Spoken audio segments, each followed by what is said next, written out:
I figured out. What up? I got the coffee buzz. Woo! This is good. Morning streams. Who knew? I got a double shot.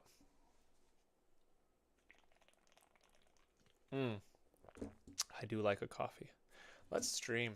Guys, woo! We made it. I can tell you we are doing a talk at Lightbox. What? We're doing a talk at Lightbox. Um, it's a YouTube talk. I'm not qualified as an artist yet, but I got selected on the panel. I'm super psyched about that. So we're gonna draw today because we got a video out just now. If you're watching this, watch the video later. And now we're just gonna draw. We started a new sketchbook. I have a bad habit of leaving the last like 4 pages of my sketchbook blank, even though I could just fill them out. I don't know. So yeah, when I get to about like back here, I'm just like, yeah, the book's done. Anyway, let's draw and let's see what we come up with today. The workshop has been going wonderfully, if I do say so myself. Let's go, Zakia. It's too early to read. Zakia, it's Slimane 658 says, let's go. I'm drawing cubes right now. Yeah, I'm gonna warm up first. So what we're gonna do, I'm just trying to make a higher quality. I'm really excited right now, so I want to calm down. I'm trying to make a higher quality stream. So let's do warm up. Well, we're gonna update the title of this Road to Kim Jung Gi thing. Yeah, we're kind of on all. Zach, what up? Jalad Hikikani, hello. Shafir, what up? Love the recent video. Oh, love that. Sweet. I'm glad you found it inspiring. I was worried it came off preachy. So we're just gonna warm up as well. So we're warming up with some. It's very early. Well, it's 11 o'clock. It's not very early, but it's early in the drawing day. And I have, as I've been teaching the workshop, I'm recognizing how much, yeah, if you just think about forms for like 2 hours, you're gonna draw way better. So we're gonna warm up by just getting comfortable, playing with our sense of space, being okay making these mistakes, getting the intuition on par with the theory. So let's see what we can do. We got music playing. I'm very excited this morning. If y'all didn't hear, I'm gonna say it again. We're doing a talk at Lightbox this year. Let's go. Crazy work. So yeah, I'm pretty pumped about that. It is not an art related talk. It's a YouTube how to make YouTube videos type talk, because I don't get to talk about it that much, but I think a lot of people, I mean, there's a lot better artists than me who could have like whole careers and stuff if they knew the YouTube game ins and outs a little bit. So that's what I'm going to be talking about at Lightbox, because Lightbox has a ton of artists who are fantastic, and the industry is becoming less and less reliable because the people are being replaced by AI companies. So hopefully that talk is useful to some. I think it will be. I'm excited. And yeah, let's see what we do. JB Weekly, I'm trying to go back and do more practice with forms perspective, helping my art grow. It's humbling. It is. Perspective's just one of those, like, I mean, perspective is everything. So it is definitely one of the, see, I'm doing it wrong all the time. It's one of the hardest things to tackle, but once you get it, you can basically draw whatever you want. So let's try to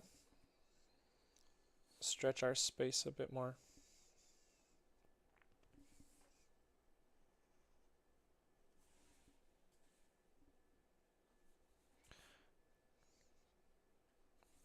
All I'm trying to do is discover more so where the horizon line and the 3 axes of vanishing points are. So the 3 axes would be, I'll actually help. We'll warm up and we'll talk about this. Do some like thinking through what we're talking. I forget how useful it is. It's not just to explain to people watching. It's for me. Being aware of the choices I'm making helps. So see that line? Should I zoom in? Zooming in, probably. We have a lot of free real estate here. So we got these lines should all be going. Everything, how would I qualify these lines? What would I call them? Everything going away. This is basically a 3-point perspective drawing. Technically it's 5-point because we have a vanishing point somewhere here. And then let's see if I can change the color to this. All my pens are running out of ink, bro. You know, going live after uploading a video boosts the chance of gaining popularity. Wow, who knew? Okay, I'm doing YouTube talk. I should know that. So here is one vanishing point. The second vanishing point should be somewhere that's being indicated by this. Like this. And the other points are going to be curving like this.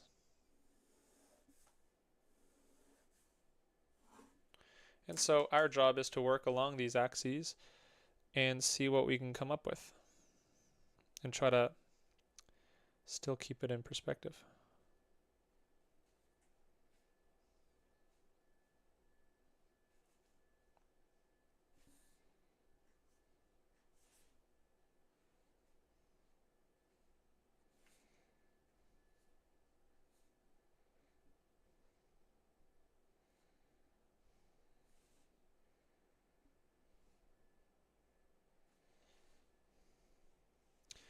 Ellipses have become so much easier once you recognize that if you are aware of the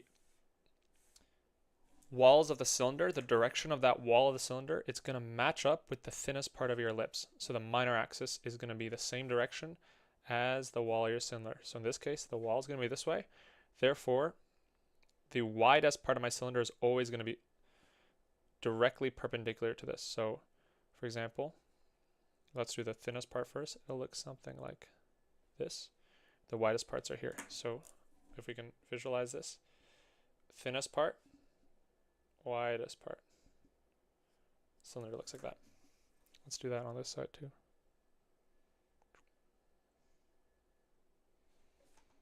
And there we go, cylinder.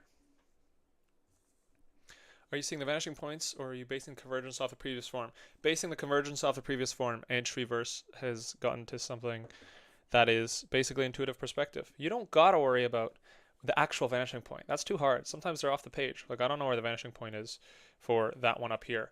But I'm basing it off of a relationship between the previous forms. As long as you're following that relationship, you're gonna get to the vanishing point. And now it's just about making sure that your eye is being disciplined in measuring these relationships.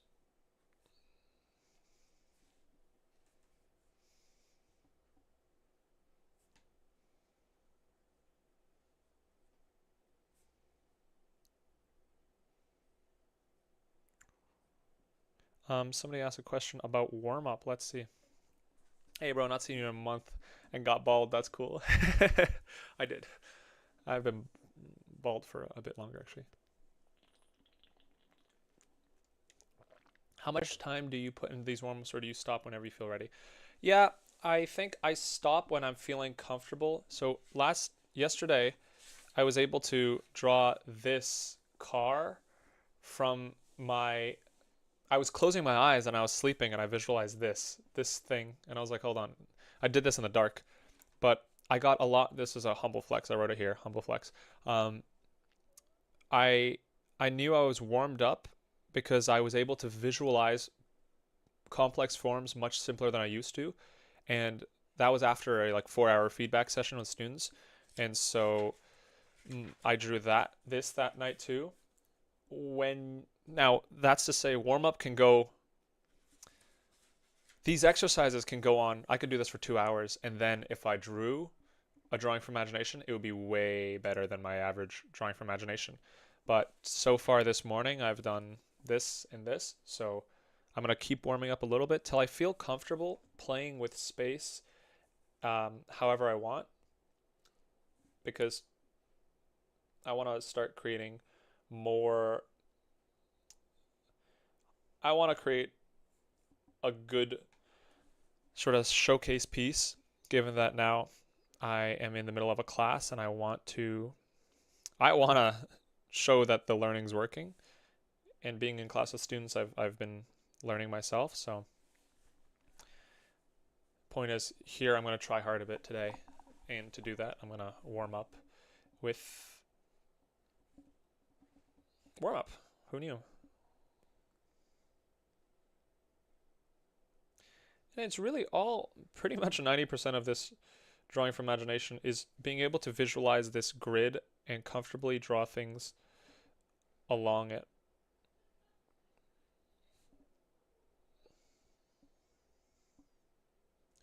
Just follow it out. How's everybody doing today? Would love to hear your thoughts on developing your artistic voice and how do you determine what to practice on a day-to-day basis. I mean, I'm lucky in that I don't have my job. If I wouldn't say I'm a professional. Well, I guess I don't know. I'm not a professional artist in that nobody asks me to make art. I just teach how to draw. So I'm lucky that I don't have to draw anything I don't want to. So I don't also need an artistic voice. My artistic voice, I guess, is the resources and tools that I've made to help students learn. All that's to say they're not that artistic. Like, it's more systems that I've helped artists with than artistic voice. But I think a lot of creativity is just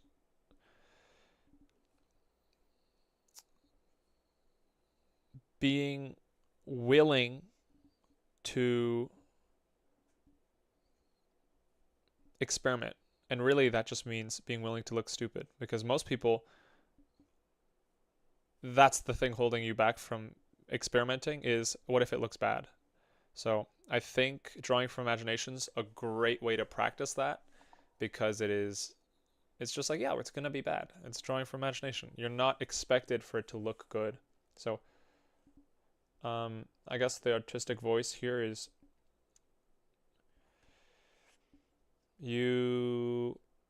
sorry, I'm listening to music as I say this, so I'm kind of word vomiting. But your artistic voice is tied in a lot with just your confidence to make choices. I mean, you've heard artists make songs, and I don't know much about music, but sometimes I hear stuff, I'm like, that's music? And then you hear it more and you're like, oh, wait, that is music. Confidence carries a lot of the choices you make as an artist, I think, as a creative. Oh, you're in Phoenix, Arizona. That's cool. Going through a Joe Weatherly book. Oh, I've been looking for that Joe Weatherly book for actual years. I think that's my favorite animal drawing book, and I've never actually seen it available for purchase except in my school library. I love that book. I've only looked through it a couple times, but I really think there's missing animal drawing books. I wish Tom Fox Draws would do an animal drawing book. I'd buy that in a minute. In the UK, we call it bum fluff. Book that you would just copy cover to cover. Anything you found good? I don't really copy books cover to cover, although I wouldn't be opposed to doing like Kim Jung Gi. I think if you copy Kim Jung Gi, you will just get better. I think Athoro is amazing. And something I've noticed is that he's just done so many Kim Jung Gi studies that he just got great doing that, I think.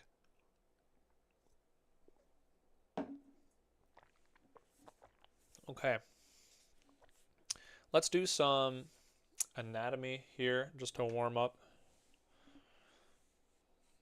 I'll do some mannequinization. This is what we're covering next week in the class. I guess tomorrow's our class. So let's get me feeling comfortable doing that. I'm going to make a rule for myself this stream, which is stop doing overhead views. Overhead security camera angles are lame, bruh.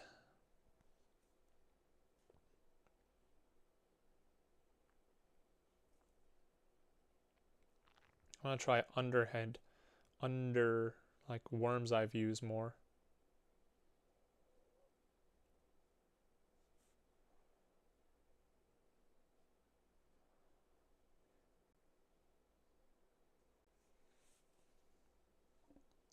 And something Tom Fox talks about that I'm not doing right now, story poses. Don't just do random poses. Do something story related. So maybe I could have this person holding a,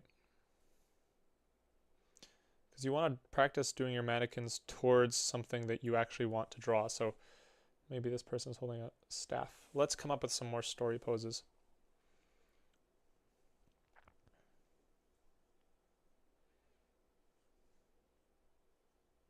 Yeah, I'm not comfortable with mannequins from the bottom view, so it's something I should really practice before next class.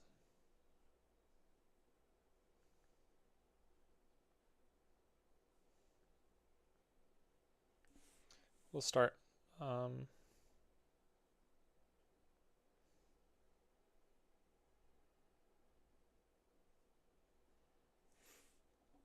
Viggy, what up?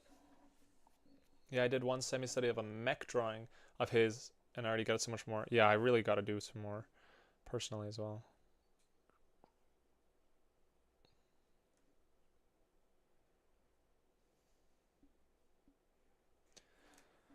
Hey, yo, congrats on Lightbox. Thanks, bro.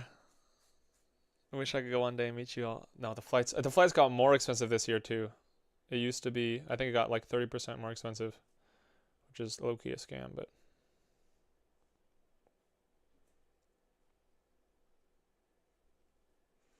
Jaduji, what up? Where can I get that sketchbook? It's a Moleskine. You can get that at Amazon, probably any bookstore. Take a break one. What should I draw? Draw mannequins. It's not gonna be bad.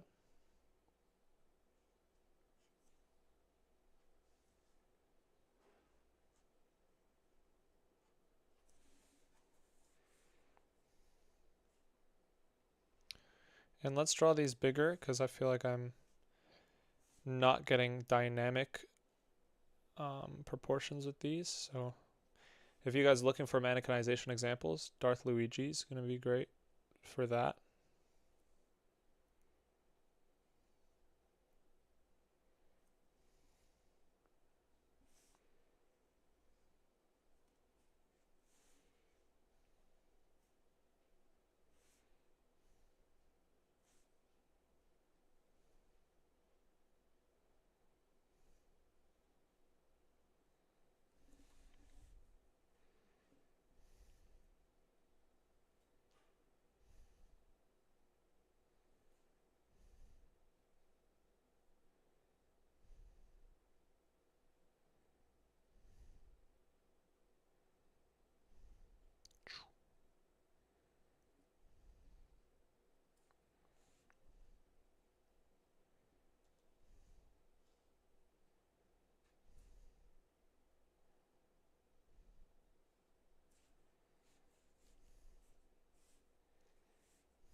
Trying to get a sense of depth here.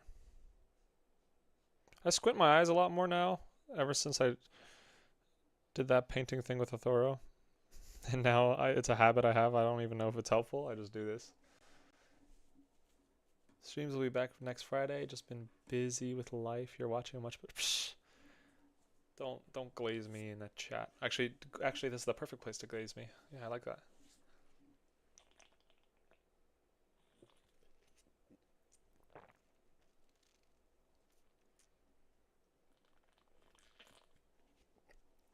Can I draw you? Sure, Bumpy. But since you're mentioning that you'll be doing more of a YouTube talk, how does one go about starting a YouTube channel? You just start. You make a video on, I mean, what I did was made a video on, I made, my first videos were, I took like weeks to edit them because I went to an art school that was kind of hard to get into.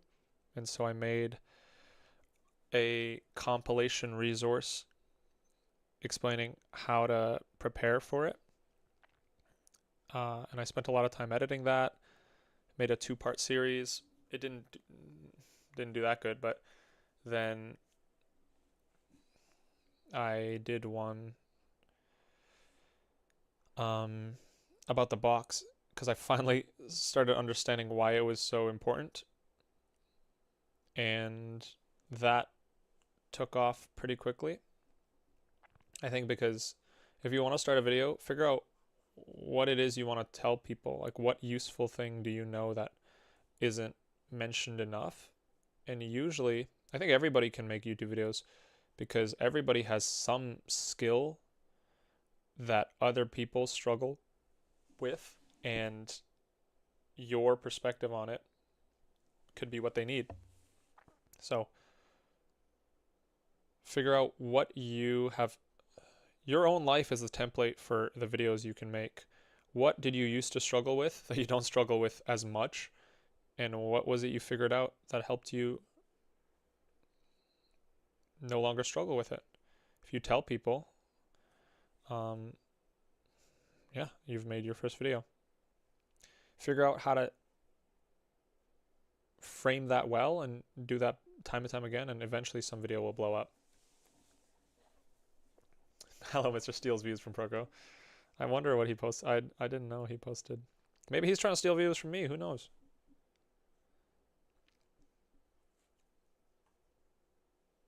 He isn't, in case Stan is watching this. Stan or Steven. No shade. I'm trying to steal their views. You're right.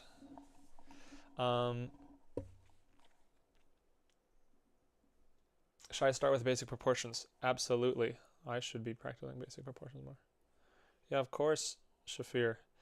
I'm going to find a way to record that talk at Lightbox and then hopefully be able to post it on YouTube.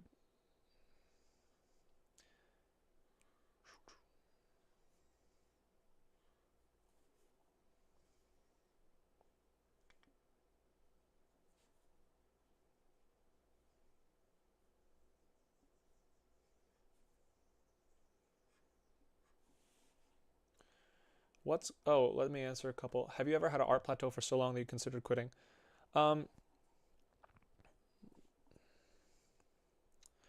Not really considered quitting, but I did consider whether or not I'd be able to do it as a job. Because with art, I mean, it's like, what are we quitting for? Quitting chasing a career, maybe. But quitting doing it, it's like, okay, art isn't something I do for a reason other than I'm bored and I want to do something that isn't watching TV or playing a game. Because listen, there's so much time in a day. It's like, all right, I did whatever. When I used to work a job, it was like I worked my job, I'd play a couple games. There's still like, I cooked. There's still like 2 to 3 hours, and you could watch TV. But when you're watching TV, you want to do something with your hands. I don't know. I always wanted to do something with my hands. And it's just like, well, you might as well just start sketching.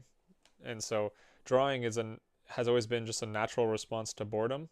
And when it is that way, you're not going to stop doing it just because you're not improving. Because improvement is the improvement is secondary to the fun of just drawing. You're always going to get better. Therefore, you're always going to not be the best. So, yeah, I don't know. But yeah, there's always going to be periods of plateau and stagnation. I think that is a sign that you should experiment and pick up reference more, or just take time, dude. The stagnation's probably gonna not last more than 2 months, because even if you give up drawing during that time, you're gonna come back and you're gonna forget what it is that was holding you back, and you're just gonna draw and you're like, oh, that's funny.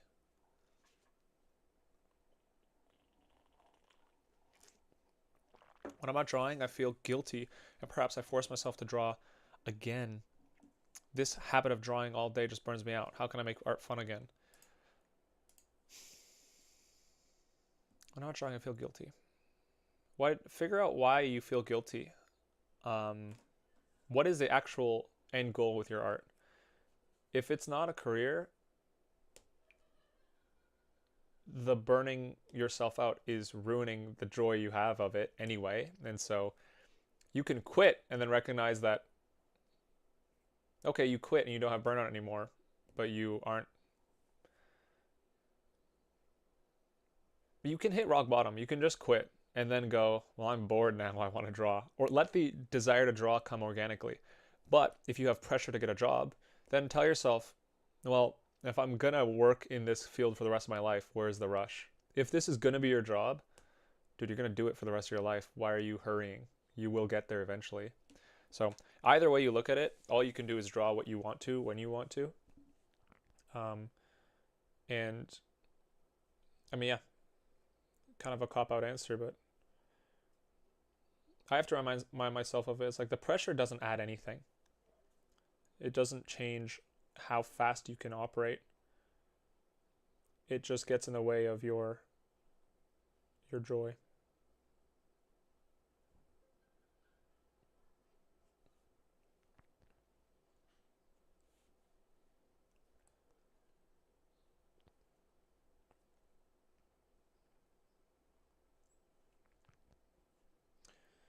Why does NF always play when I'm shuffling?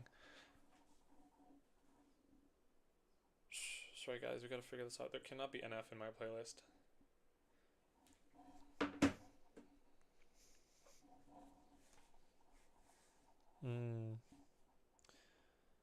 Yeah, you can draw the ribcage a number of ways, but in reality it is tilted out.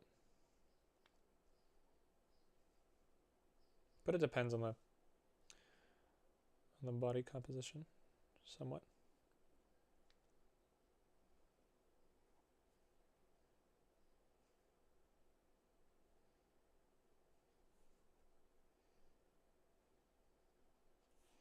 I'm going for something that's a bit more like,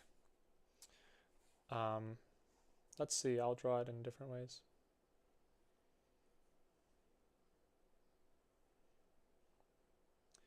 Yeah, the ribcage does tilt out a bit. Partly this is accounting for the pecs as well. But you can experiment.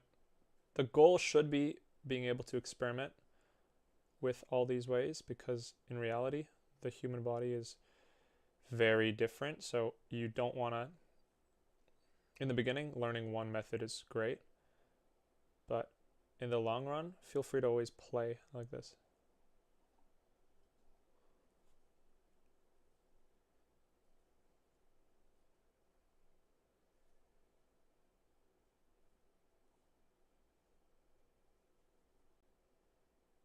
Center line.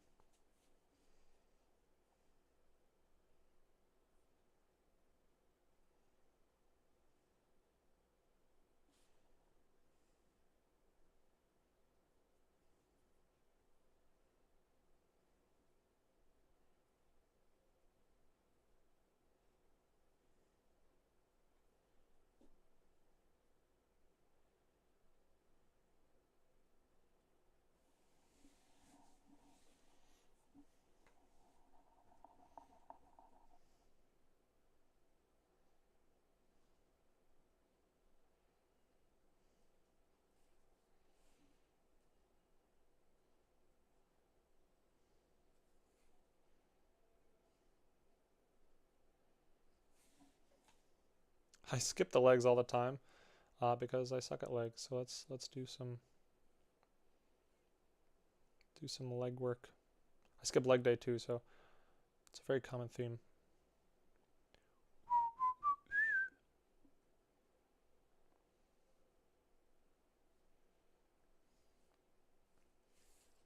I always forget to add the foreshortening, not foreshortening, the perspective convergence.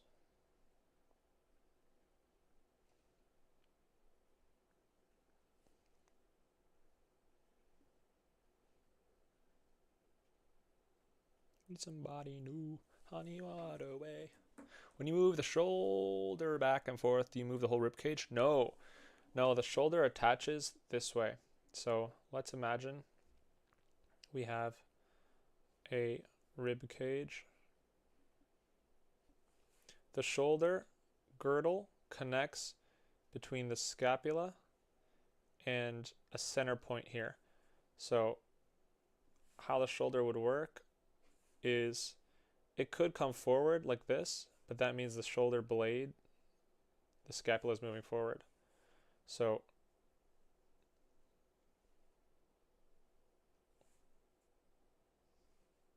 you're going to have your shoulder move separate from the body. So what that would look like in reality is sometimes you get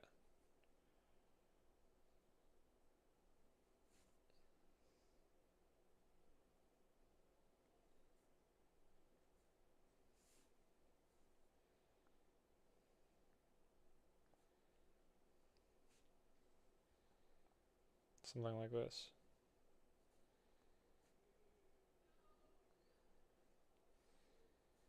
I don't know if any of you guys follow Dog Short Lucas, but big inspiration recently. Love that shape language. I've always loved like animation like shape language. I just don't have it, but I think it'll play in to my drawings at some point. I'm still hoping one day I'll get some sense of appeal. I think it's just a matter of mileage and study. My actual appeal is so terrible. So, but as I get better, hopefully my style emerges.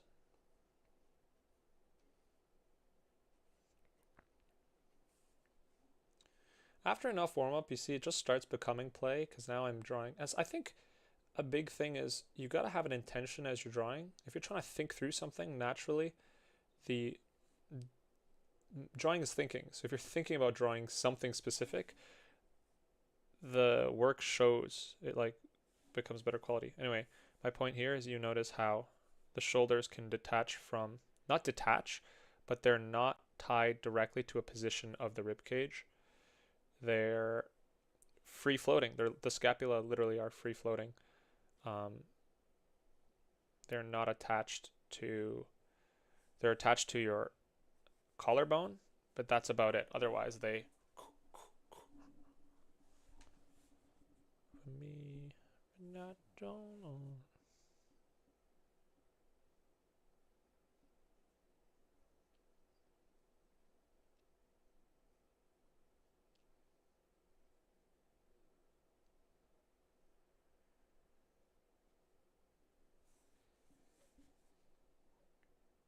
Oh, I love when you find a new song that,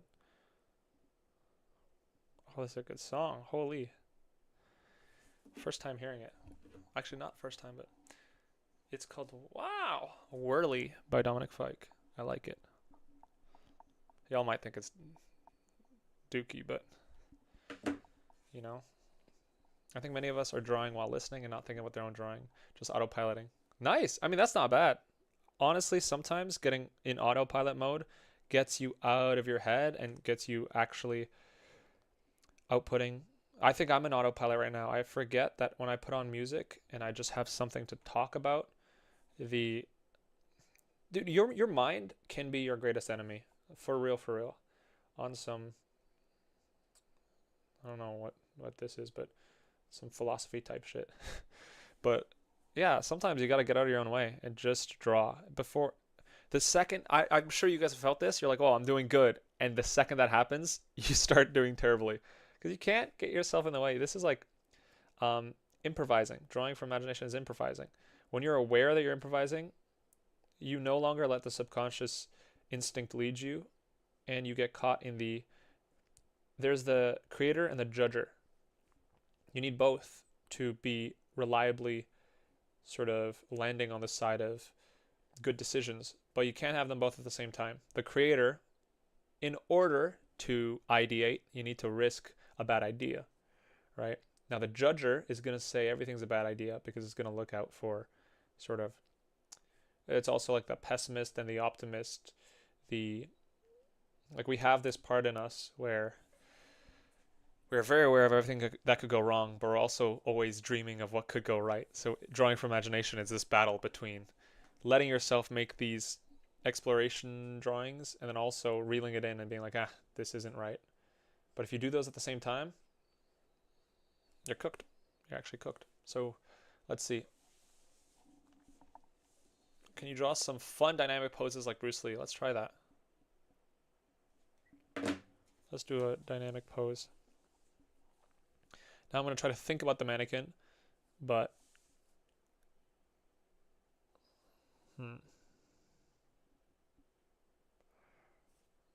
let's see.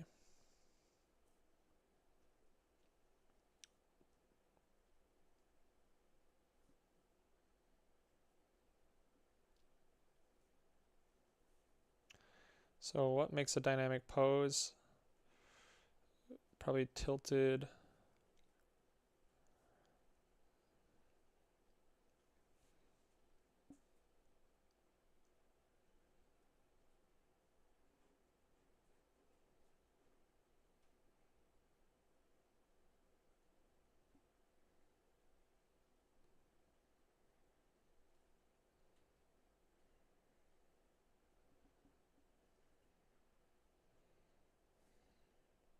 Ears up here. Hair coming out. Overlapped hand.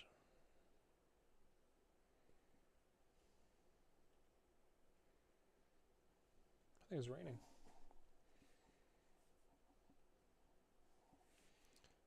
Okay, let's see if I can get. So the back would have this.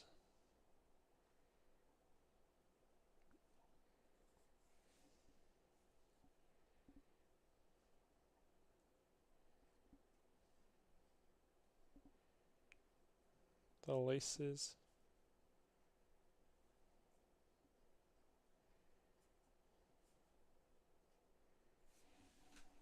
Okay. How do I make this dynamic? I probably bring a leg up here actually. And then get the folds like this.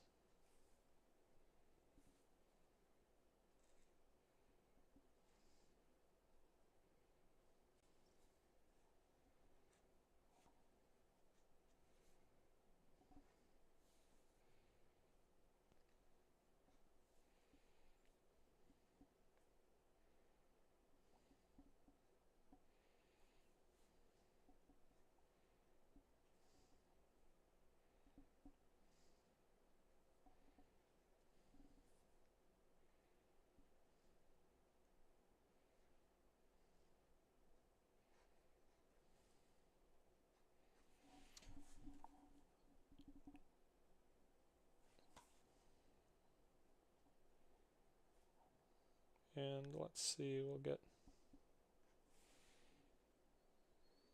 Sorry, I'm locked in. I'll read the comments in a second.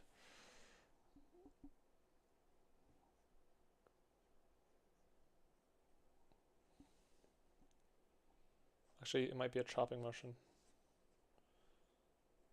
Yeah, Bruce Lee would chop the shit out of you.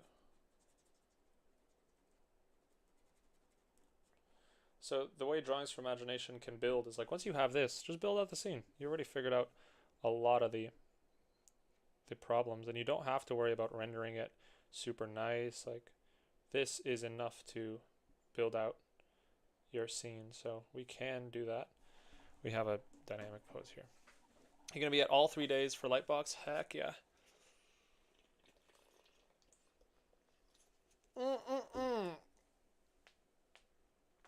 I find drawing the silhouettes of my hand or feet fun now. Using ink or lead is no different to me. I love to draw now more than before due to worry. Nice. Awesome. What I learned from Master Kim Jung Gi, Steve Houston, and Mike Hampton is that all great masters went down a painful and rough journey to reach greatness. Yeah, I mean, drawing is an easy thing to do, like physically, so that means tons of people are willing to sit. It's not like it's playing soccer. Either you can do it all day if you wanted to. So drawing is definitely high competition. So anybody who's amazing has done it for thousands of hours. I'm gonna get Rembrandt Montal's perspective course. Yeah, I would like to do that too. Looks amazing.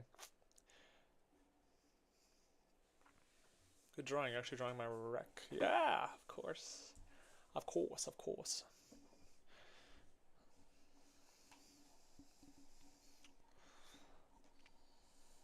Yeah, let's do some. The hardest part of drawing is actually figuring out what to begin. But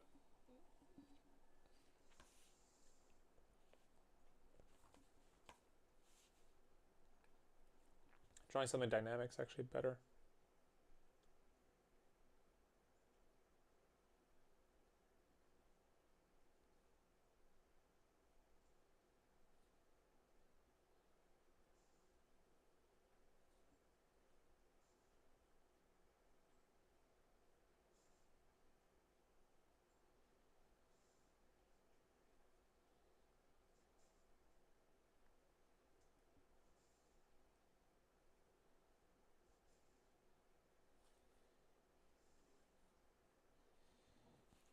I'm going to try to work with nice, fun shapes and think silhouette.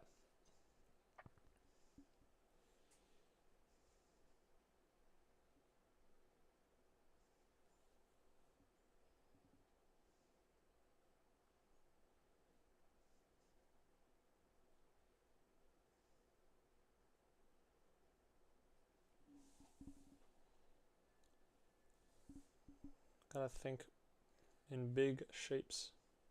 It's tough, but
hi, Hoko.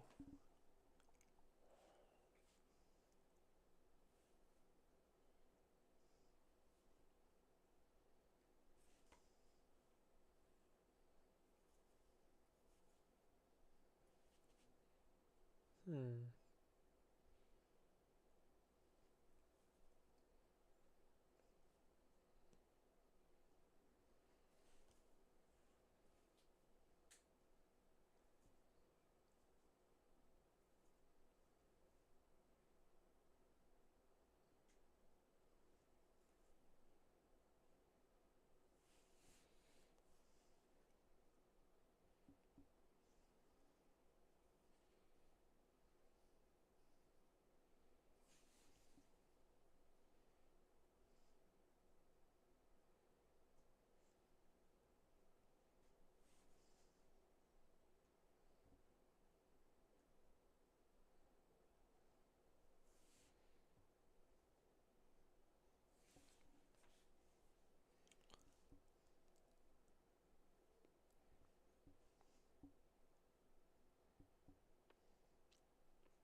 Oh, Mike gifted me a free course due to finding a video he assigned where he asked members to find a video where he wore a Superman hat. That's so funny.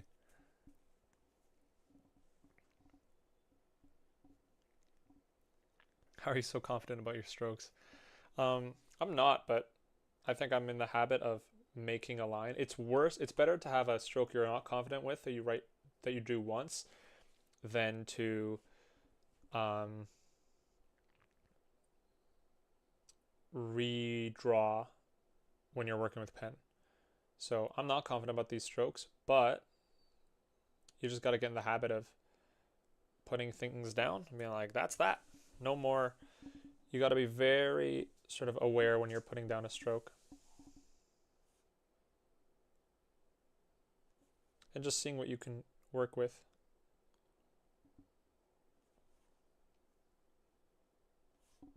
And I'm just trying to indicate form where I can. I realize it's less important, the realism, and more important translating volume. So you can just pick random stuff. So right now, maybe I don't know what's going on with this bag, but if let's see, I can add some random volumes. For example, here, maybe I just add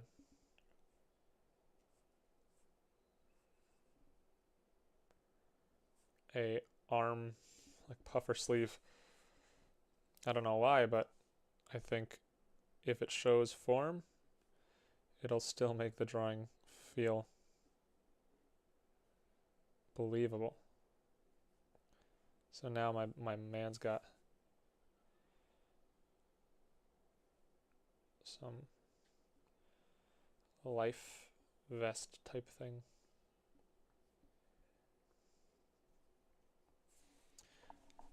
He's prepared. And let's add his hand, his elbow, his hand squeezed in there.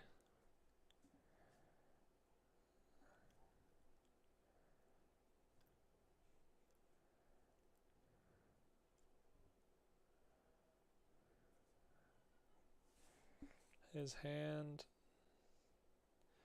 some ambient occlusions to show that squeeze. We can add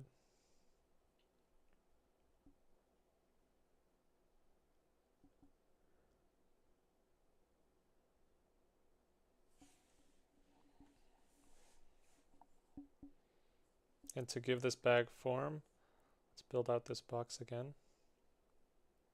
But we don't need to work in only a box shape. I can do some, rather than just a box, let's add a different form to this. Follow this box out.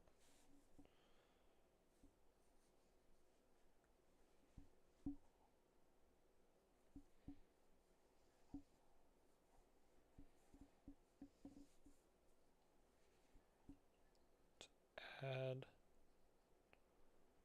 base to this bag, and then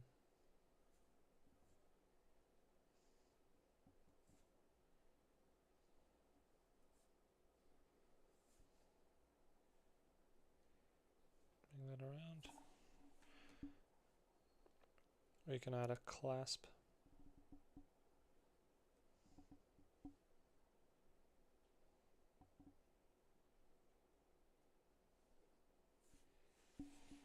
Yeah.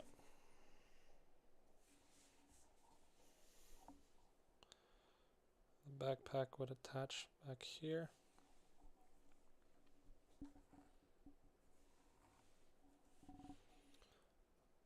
And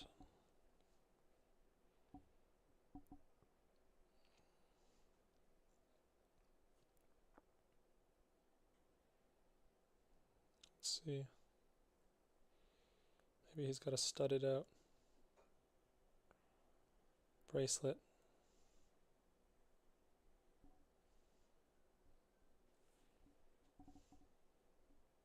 Big bracelet.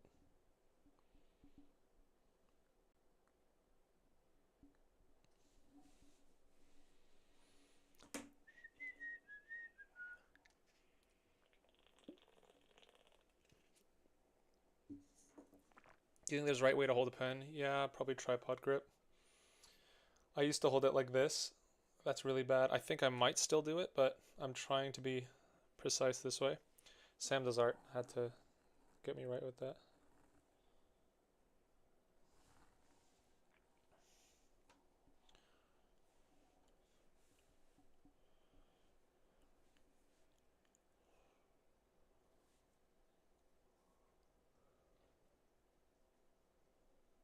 Let's see if we can do some fun things here.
Let's see. I think we got something here. Yeah, he got a dog strapped to him.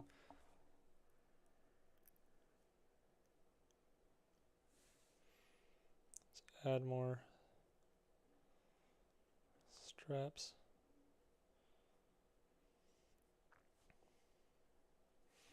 There you go. Yeah, he's got a dog. Let's see some questions. What your forms are crazy. Thank you. Yeah, we're improving a little bit. Every time I teach a class, I forget that, like, yeah, I'm basically reminding myself of something for the next, like, 8 weeks. So it's been fun. What do you do for figure? Do you use box mannequin? Yeah. I try to mannequinize everything. If you're trying to practice animals, start with this. This is what Kim Jung Gi, at least this is how he breaks it down. Probably how he learned in the beginning. Or he did it good and then just learned how to simplify it for other people. But I'm tweaking, guys. This coffee's good. Woo! All right. In my lifetime, I would like to visit the Master Gi's Studio Museum. Yeah, it was great. It was really cool. I actually got this from there. Actually, let me show you guys something. This is Kim Jung Gi's. I'll cover it. That's his actual business card. I got it. That's his actual business card. That's pretty cool. I visited the museum and I talked to Mr. Hyunjin Kim, and I still have to release that video. I feel so terrible because it's been like a year, but I'm gonna release it one day. Oh.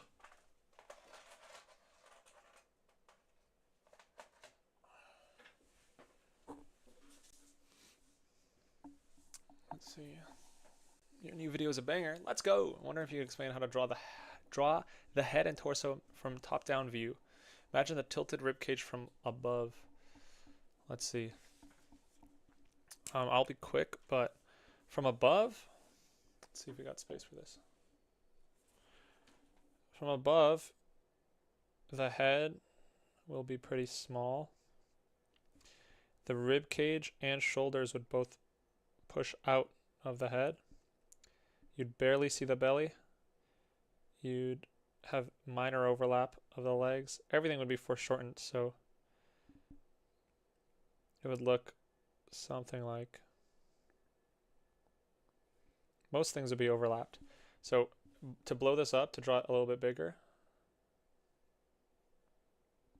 nose would stick out of the face. Eyebrows would cover the eyes.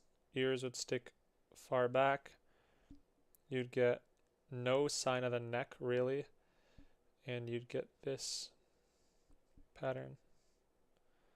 something like this. Maybe you see the minor belly. You probably don't see the hips at all. Tons of overlap. And then you'd probably just see the two quads because those actually come out of the skin a lot or come out of the silhouette.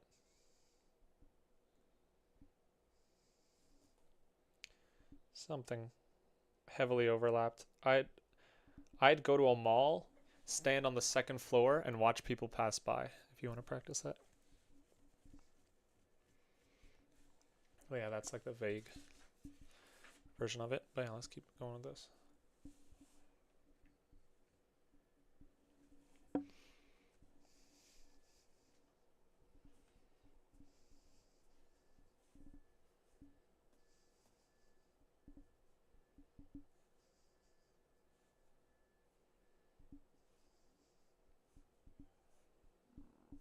Oh, you guys might have just heard my weird belly gurgle.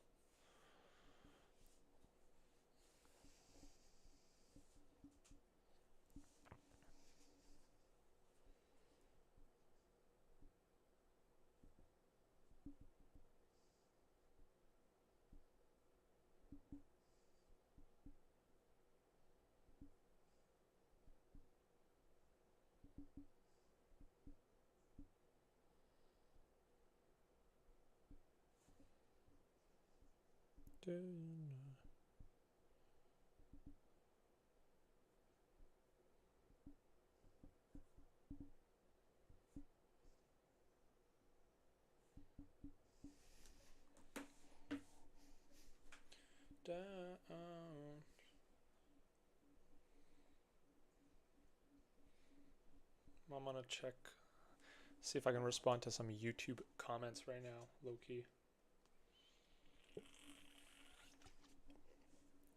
Is a pelvic box half the rib cage in height?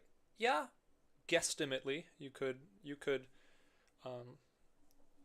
definitely guesstimate it that way.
Man's got swords.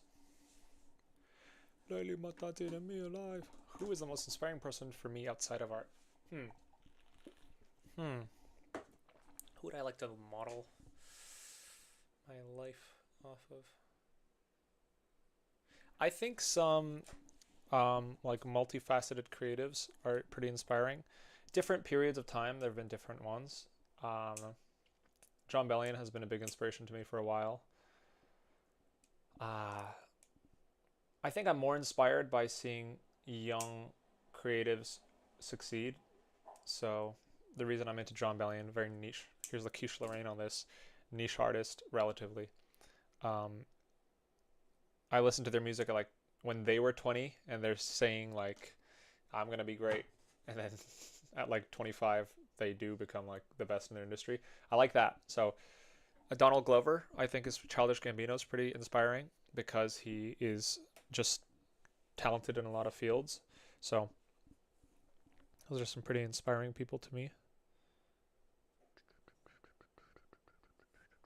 Because I think I like. I mean, y'all don't know this. I mean, the new videos showed it. I like theater and I like drama. Like, YouTube isn't the only thing I want to do. Art isn't the only thing I want to do. I'd like to do other things. I've been picking up improv recently, so I don't know. I think I just like art and performance. So it'd be cool if one day I can do that outside of art. So can't up right now, but it's a dark gamey.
Oops.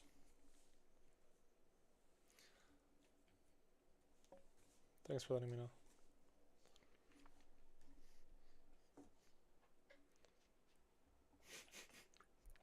Did you give him a little mustache to match your own mustache?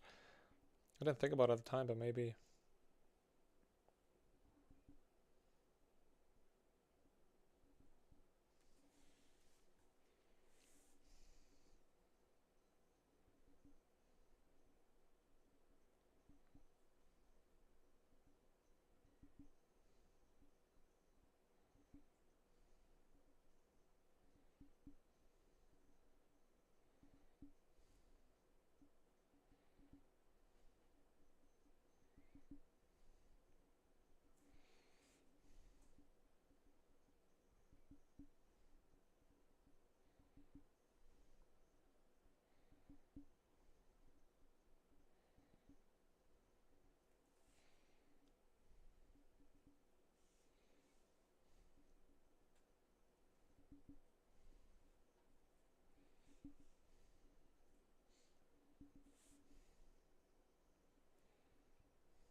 Who is the least inspiring artist?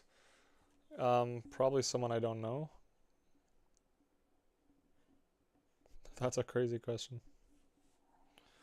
If they're very uninspiring, I probably don't remember them.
It's Skelly, that's true.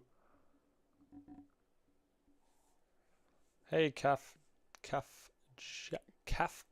K, what up?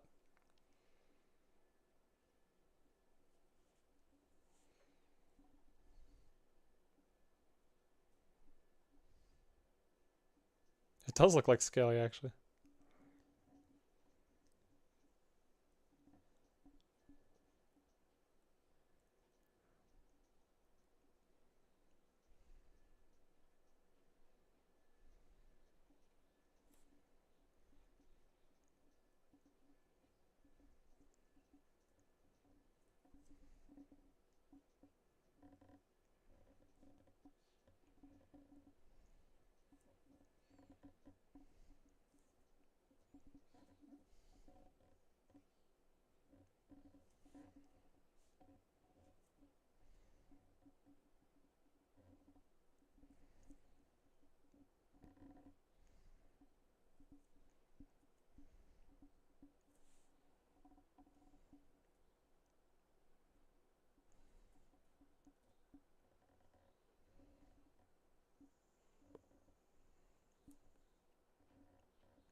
Can't move on, baby doll. Is this photographic memory training or something? Like, wow, no, definitely not. It's just playing with various subjects that I've studied before and some that I'm making up. Like, I'm vaguely trying to go for a skeleton infantryman thing, but I don't really know what that looks like, but I'm just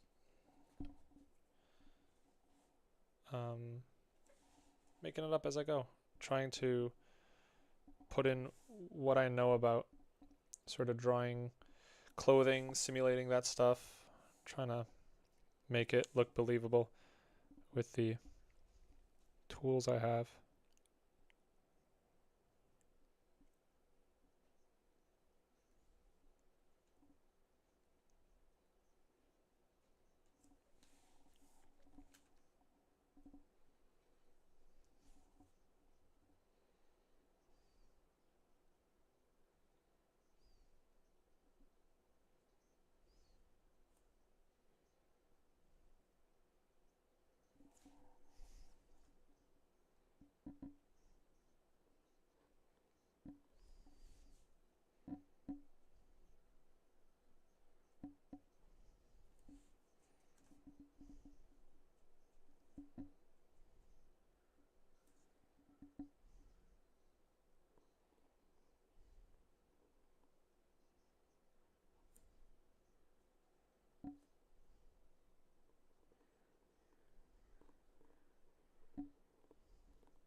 I'm trying to simplify what I'm drawing into basic forms that I can understand, and hopefully if I can get proportions right, I can provide the illusion of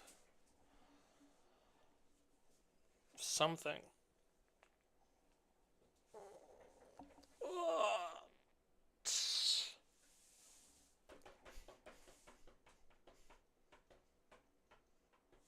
I turned this the wrong way.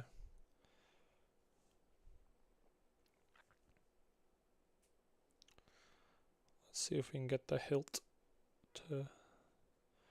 So the more you study, obviously, the more accuracy you'll be able to get with these. I don't really study rifles. I have a book on guns, but I don't know why I don't look at it. We might be able to make this look like wood, hopefully. I remember this song. What is this song? Oh, wow, I listened to this years ago.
I'm not very good at drawing backgrounds, so I'm going to try to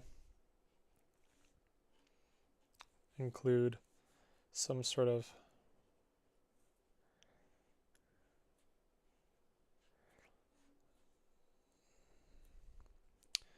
my layout professor in school was really good at these. He was a layout professor, so that checks out. But I'm going to try to do some trees and nature.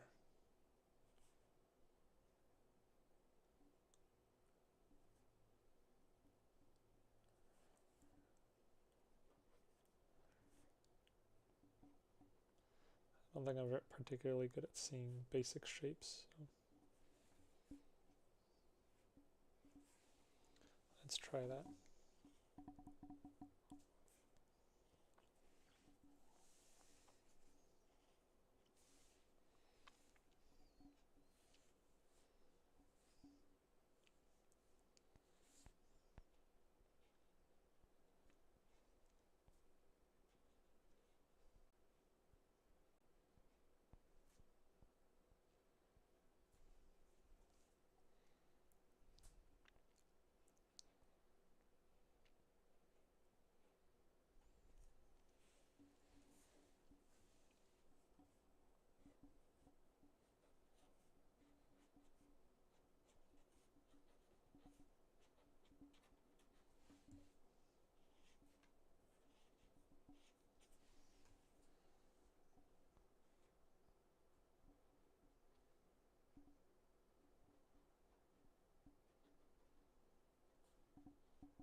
Actually, we can.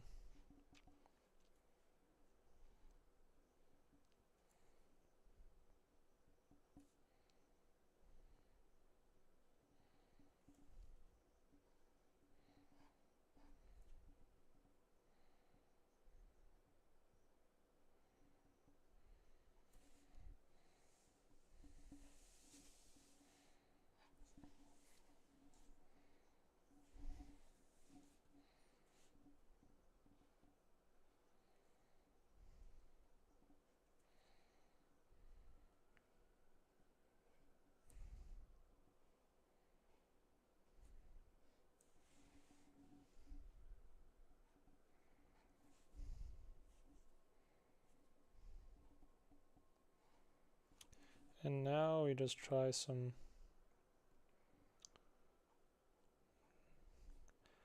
Trying drawing everything, really. See what you can do. Doing some buildings. Thank you, Kafgek. Yeah, I'm going to Lightbox. Going to Lightbugs. Excited for that.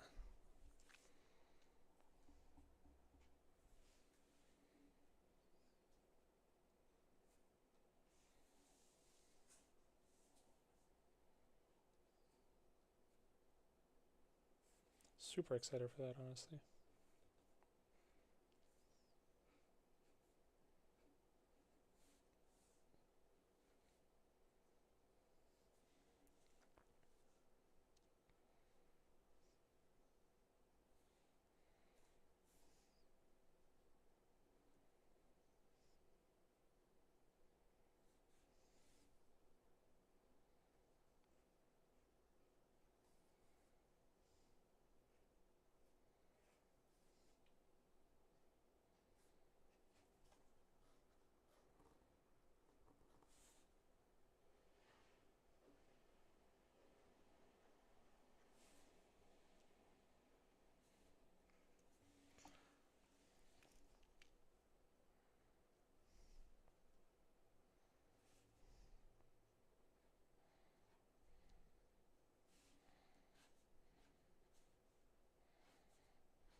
Sorry guys, I'm locked in. I gotta. If you don't want to draw legs, just populate the scene with other stuff.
Have you ever played Half-Life? No. What are those in the dude with sword legs? Who has sword legs? Nobody here got sword legs.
Yo, Coldress, what up? How are you?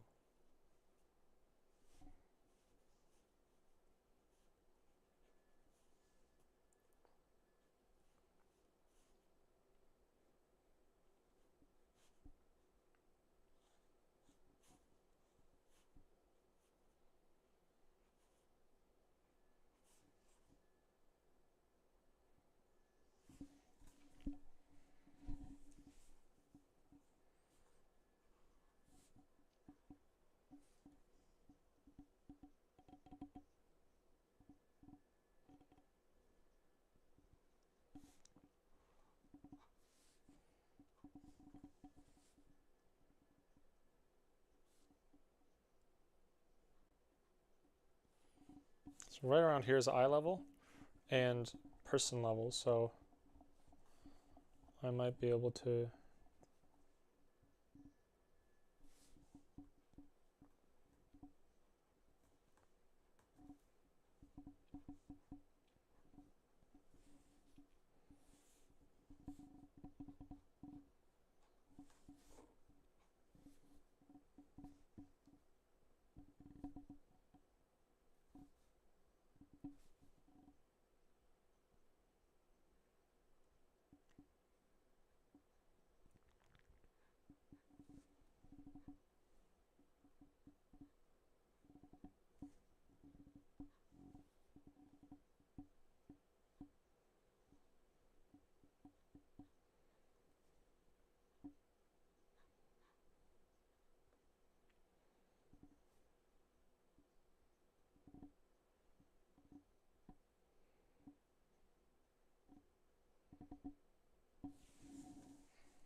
Have you ever had a point where your brain understanding of art was further ahead than your hand? Yeah, absolutely. Always. What you think you can do is always ahead of what you can actually do. You can always see, because in order to improve, you need to see the mistakes first. So yeah, it's supernatural to be like, I know what I want it to be, but it's not there yet. It's just part of the process. It's like with these, I can vaguely see the silhouette, but I can't understand the forms yet. I know when my folds look wrong, but I don't know yet how they are supposed to look right. But you can just work at low res like this until you get where you need to go.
I want to go to the bathroom real quick. Was all that warm up before imagination? I guess this was warm up. I just changed the title. Just finished a new video, great tips. Awesome. What are you doing if you made a mistake when you overlap the line? Just going forward with it. What can you do?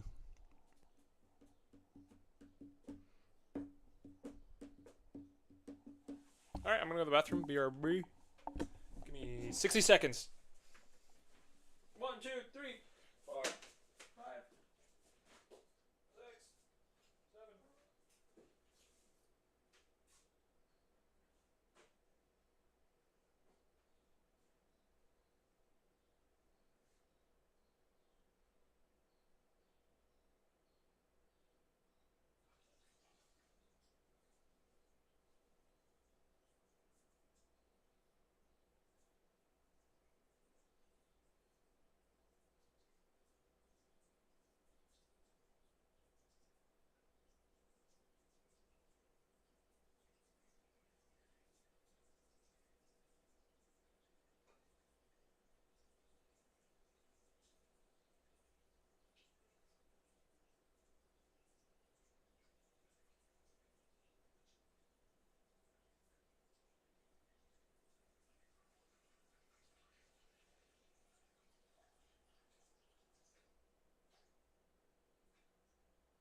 What up? I'm back. Yo, yo, yo, yo. Alright, what am I doing? I'm listening to a song. Alright, let's lock in, everybody. Let's do some drawing. Hold on, we gotta cue a song. What are we doing? Whirly, here we go. Do you have any tips for applying studies better into full projects? Yeah, what do you want to do? There's a ton of projects you can do. I can tell you some of the projects we're doing in my class right now. So for example, with mannequinization, here's an exercise we can do with mannequinization.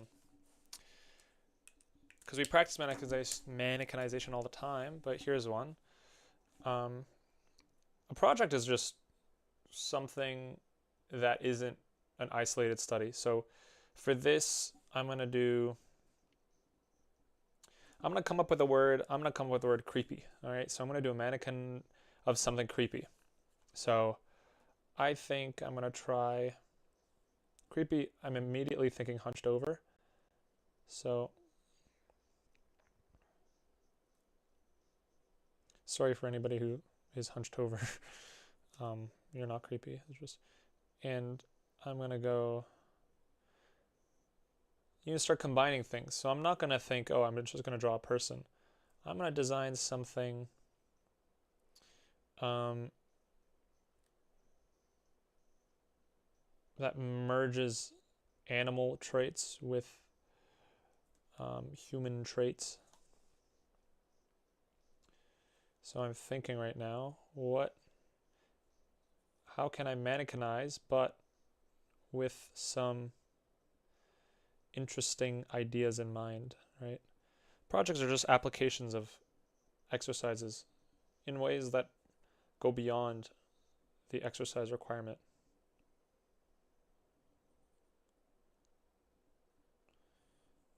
So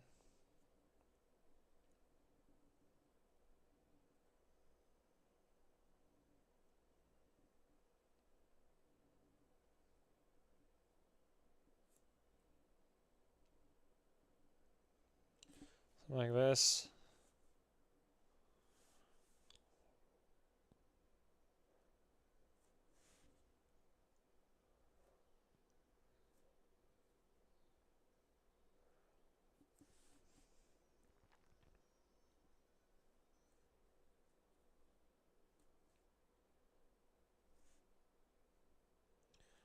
no place, building you a rocket.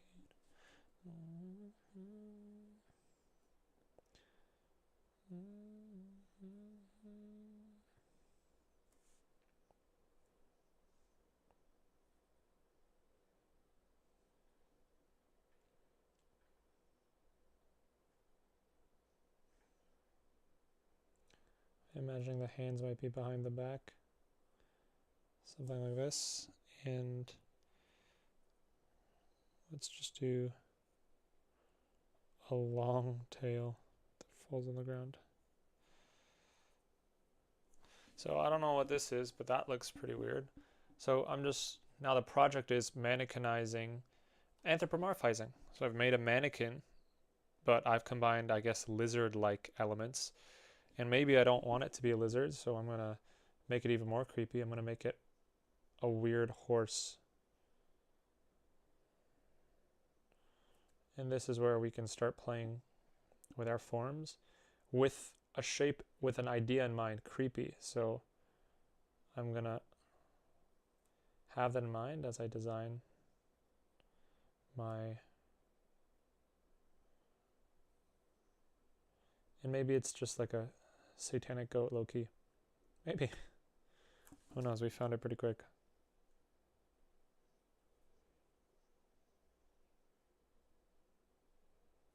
And so now I have this, and I'm getting an idea.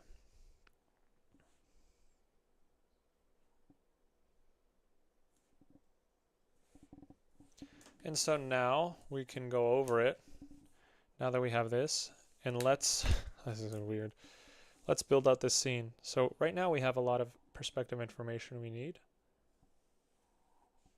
because these lines tell us, notice the lines going back from all these lines here. These are giving us, if we draw those out, we're going to find an average point. The average point here is our vanishing point. So we're about in a 1-point perspective with a vague point here. This means we can build out our scene knowing that so long as we follow this structure, everything else will feel in perspective, right? You guys might not be able to see. It's vague here. You see those lines? Right. So I'll zoom in a bit for clarity. Now following these lines, if we want to make it creepy, maybe I'm seeing a story here. Maybe this character could be looking straight down over. I'm seeing it almost like this pose feels like a teacher or a professor, scary professor. Hey, Kamado family combo. I'm just demonstrating how you can take mannequinization and turn it into a project or illustration. And now I'm going to have an object basically in 1-point perspective that I'm treating. I'm using a mannequin. So neck,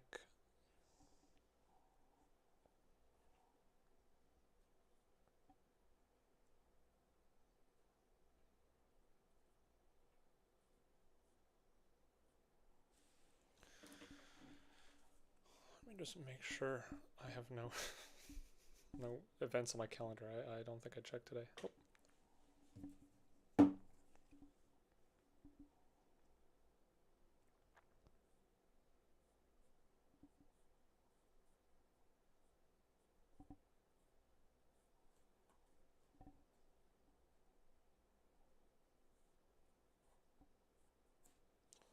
So you see all these?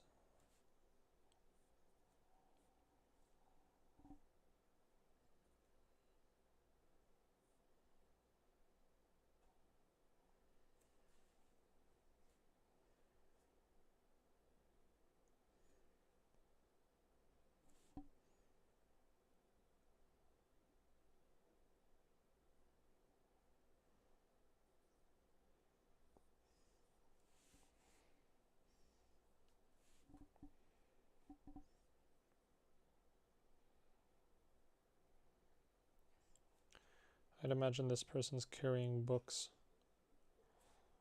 Let's say the books are Look at this. Backpack maybe.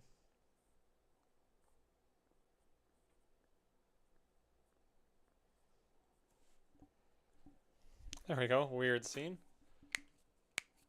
Framed ink. Yeah, I love framed ink. I have it in the corner right there.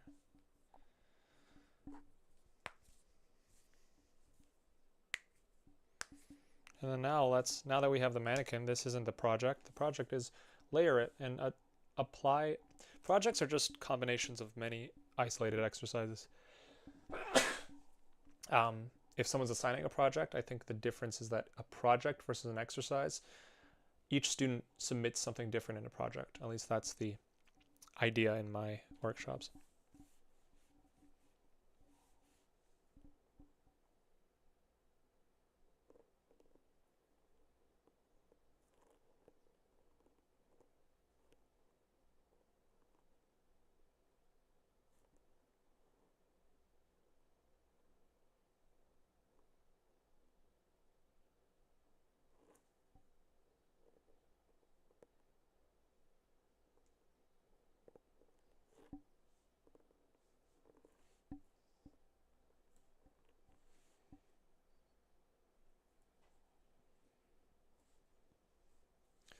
And now the aim is to try to add clothing, nice shapes.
All right, weird guy.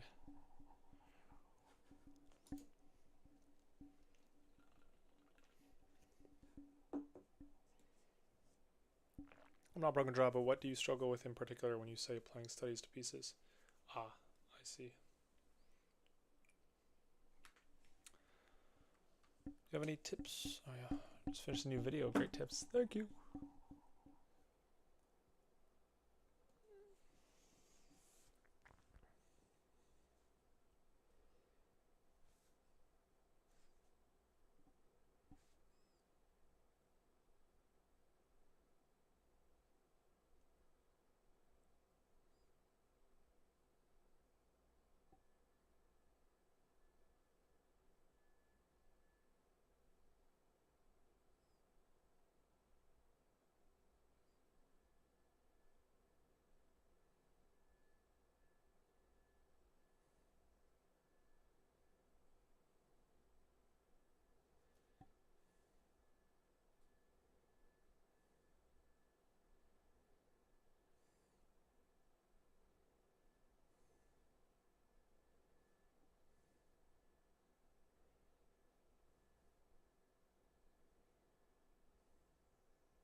I want to say that I agree with your take about drawing only in pen. I'm not sure why some critics take issue with you for that, but keep it up.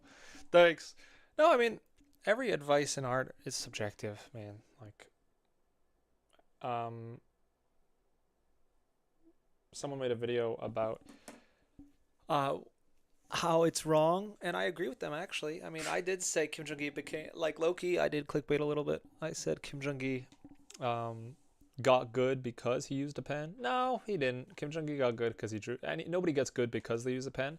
Now, really, the person I'm referring to, well, the person I'm listening to when I draw with a pen is Peter Han, bro. I believe Peter Han. A lot of people, I mean, it's not me who says it. Scott Robertson says it. Peter Han says it. A lot of people say draw with a pen because it's not wrong that it improves your line confidence. It forces bad habits out because it makes you aware of them. The person who made a video disagreeing with it just disagreed with my 15-second intro to the video. And they're right.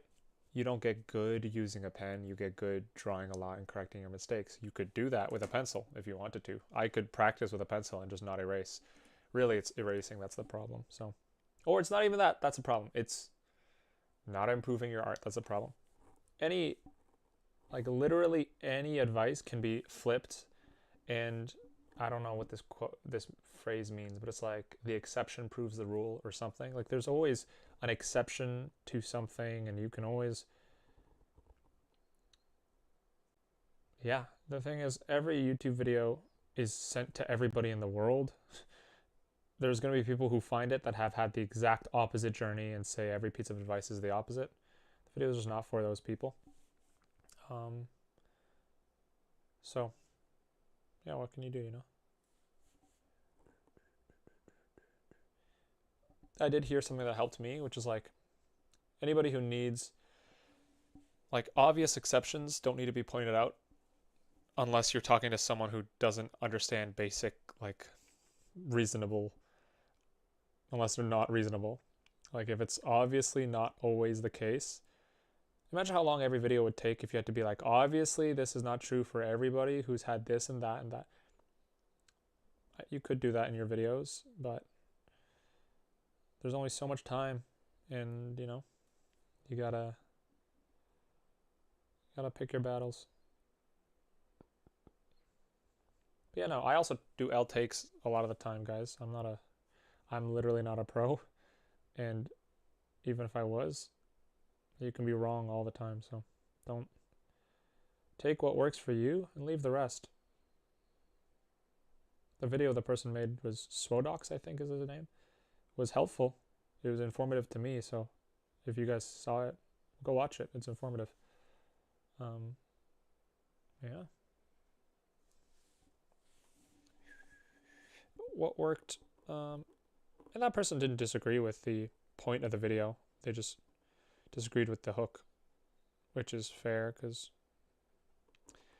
the hook was a bit blasphemous, I'd say.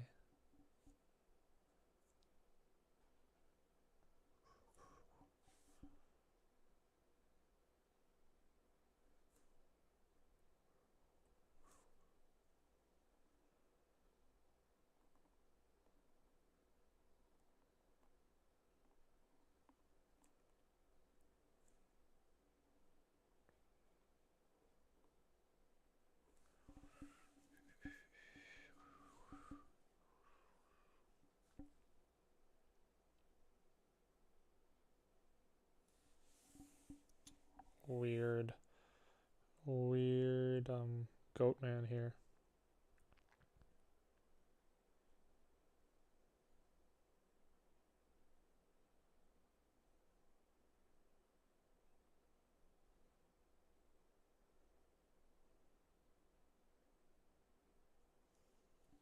I just disagree with this point about TB Choi being better than Tom Fox, because Tom Fox's intention is to draw from imagination. All you have different intentions. Who said that? Did someone say TB Choi was better than? I mean, TB Choi is low-key cracked, so I don't know. I think TB Choi is like industry top dog, so I don't know. I think calling people better or worse doesn't really. I mean, it doesn't matter. It doesn't matter. Oh, you. I mean, it can be fun. It's sort of like we'll if you're into sports, you're like, who's the best player of all time? Who's this and that? That's cool, but I think intention is the point. Like, you can listen to anybody if they have what you want. I think that's it. Listen to the person you want to replicate. If they don't, skin in the game, man. If they don't have the results you're looking for, don't listen to them. Same thing. I mean, that's true to me. Like, it would be crazy if anybody listened to me but didn't want to do what I'm doing, because it's like, why are you listening to me? Listen to the people who have what you want. They're the only ones who've proved that their opinions are actually aligned with your intentions.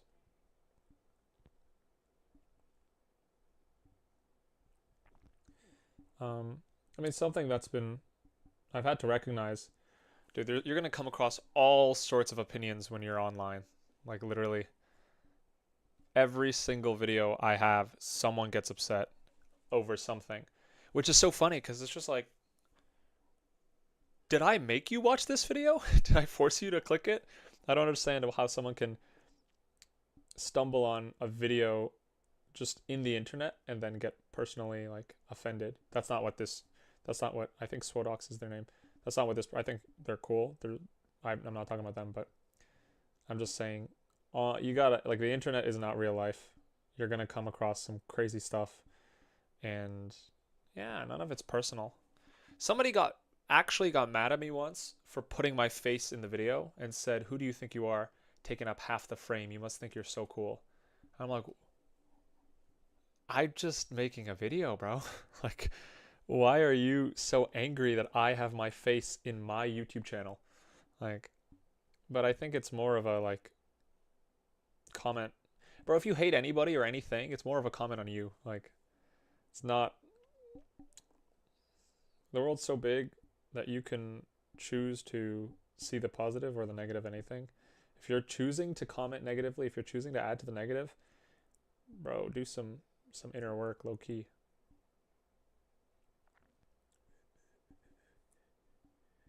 At least, I don't know. I don't see any point in saying X person is bad, so I'm good. I don't think it helps. It just puts people in the defensive. You can still uplift yourself while uplifting others and XYZ. I don't know, it's getting preachy, but what can you do? The internet is like the real world, but the crazy people can follow you back home. Literally.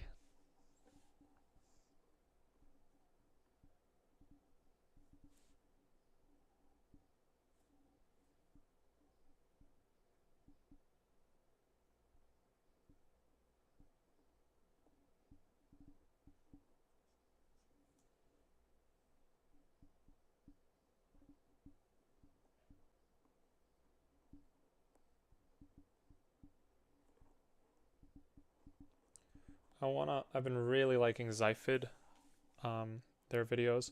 Zyphid's videos, if you guys don't follow Zyphid, draws from imagination, mangaka, really great work. Great videos, just like them talking and giving advice, but really solid ways of thinking and approaching things. Love that person. I feel like you're well on your way to becoming the splitting image of Kim Jung Gi. Physically or on the paper? Thank you. I got lost in the comment.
Yes, I fit is heat. Like I improved just, yeah, amazing. Is that a door? Yeah, it's a locker. It's a locker.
Curious what kind of videos you guys would like to see, because I'm trying to figure out what I can do, you know, what I can do. And it would be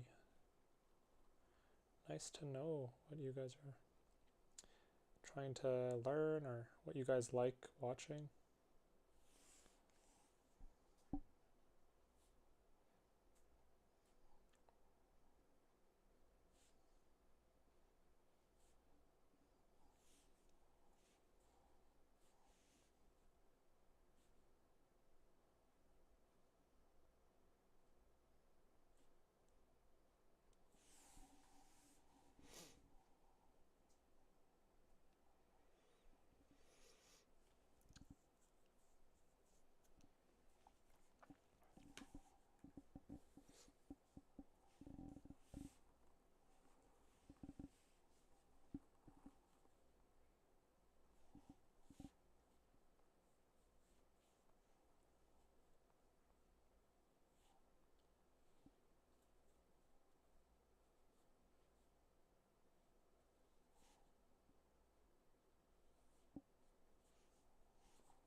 Oh, weird.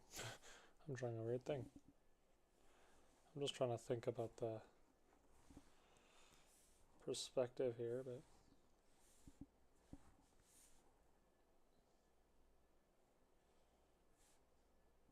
should be simplifying. Low key.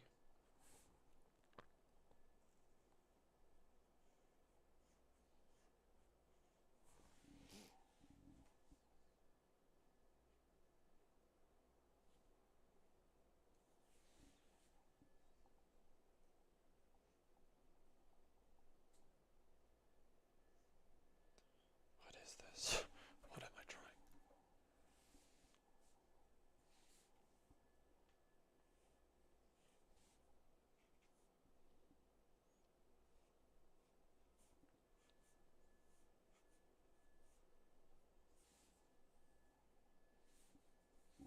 He is in the desk. Okay, he is now the desk.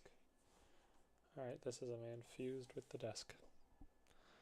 You know, we're getting a sense of space, and that's all that matters.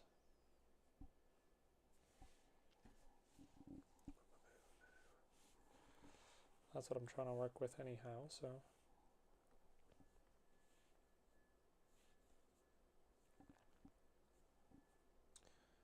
I am pleased.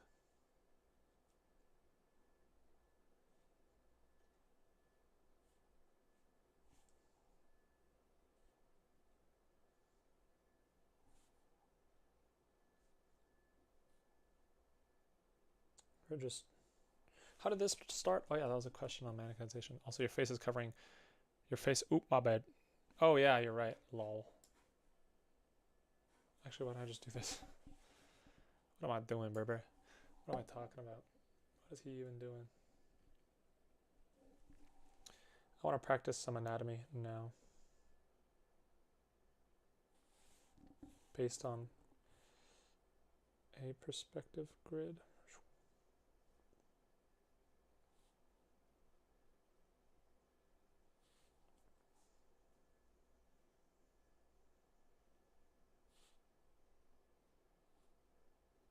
Thanks for letting me know.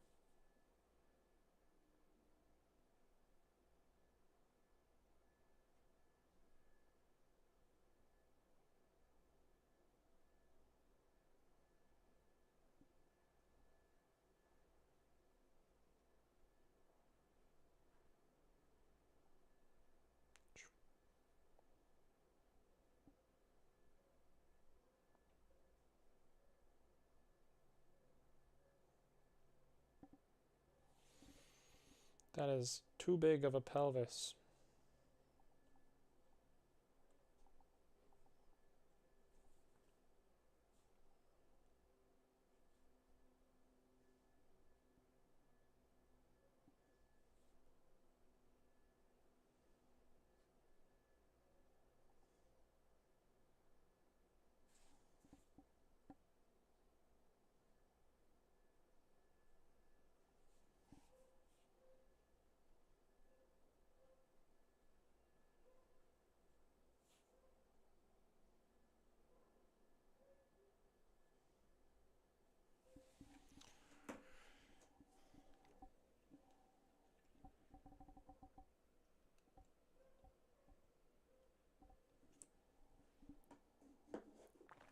Yo, brother, you taught me more than my tuition ever could. Let's go.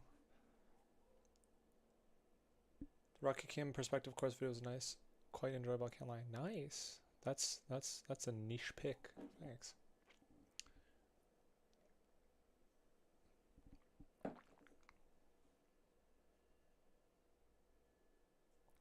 Can you talk close to the mic, please? I'm talking pretty close to the mic.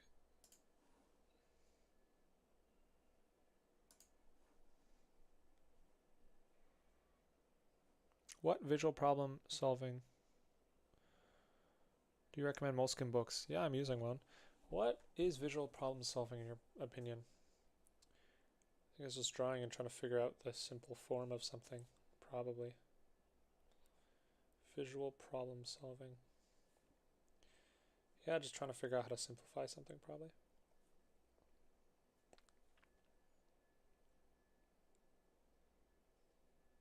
Figuring out what something's made of.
Hmm.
Also there.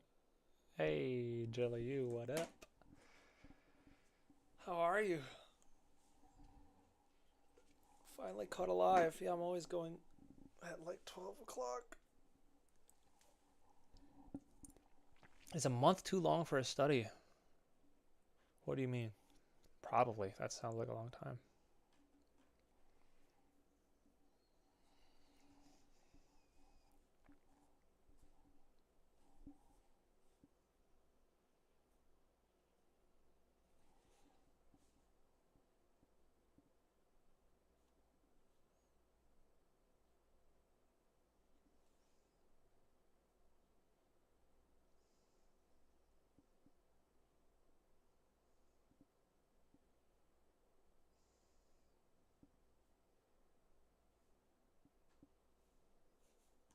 Also, the hair back congrats is crazy. Why is it congrats? It could have been like congrats, you finally made that choice to not have hair. I know you've always wanted it. You're all acting like me not having hair is like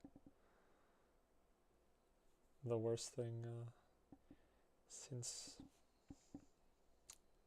I don't know, World War One. Horse. I don't know what that means, but thanks.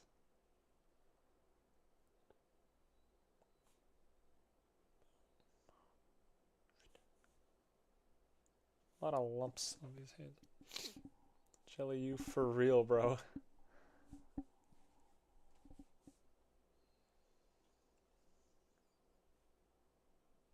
Good night, bro. Keep up grind. Thank you, Hoko. Have a good night.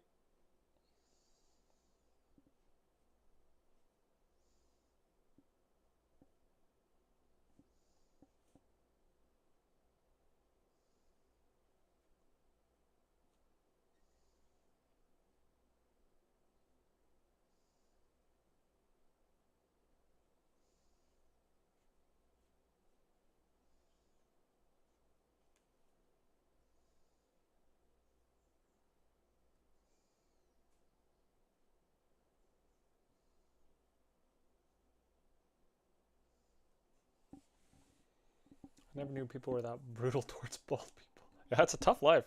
I see why a lot of people don't want to go bald. People speak to you with zero respect. I used to work retail, and the job was to sell, right? Obviously, retail. You had to, where I was selling clothes, I'd get commission if I like sold more. So you'd go up to people. We'd be the annoying salesman, yes. Anyway, when I used to have hair, I'd be like, "Hey, how's it going?" They're like, "Yeah, having a good day."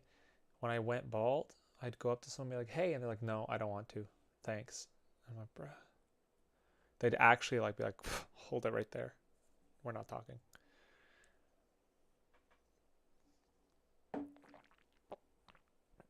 Bro, I've been following you, and now I really enjoy manipulating forms. I get home and I do 1 hour form manipulation every day. I create a 2D shape and extrude it. It's so fun. Let's go, Jorge.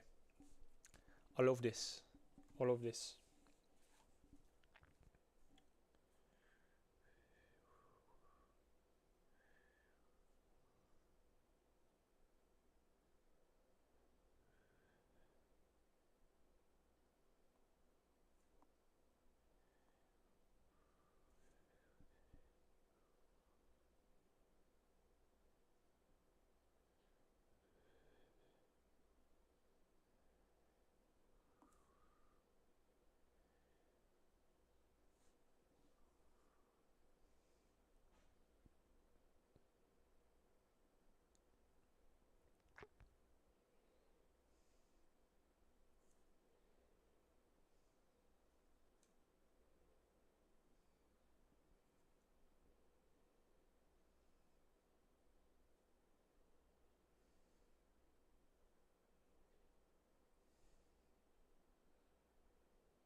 Rib cage is too big. Some people have big rib cages. My friend's father has a big rib cage. Barrel chested, as we say. You will learn more about it when you study the eye as a whole. Whenever I try to draw eyelashes, they come out looking extremely flat. Studying heads as a whole right now have been bugging me. Yeah, that's just understanding spheres. So if you get comfortable playing with your spheres, it'll be easier to draw the eye, right? So get comfortable with the contour of the sphere. Figure out where your eye is, and then try to imagine a line wrapping around and going to the back of the eye. And then your eyelashes, sort of like when we earlier did these spikes on this person, like this. Your eyelashes are going to follow out in the direction of the eye, like that, right? On both ends. So out, that's why you see it the most on the edges. So you can make those like predominant. But the eyelashes, if we're going to do an overhead view, the eyelashes go out in every direction, right? It's just when you see it from the side, the ones you see the most of are the ones pointing outward, because the ones pointing at you are harder to spot, right? They're thinner. And so you get something that looks like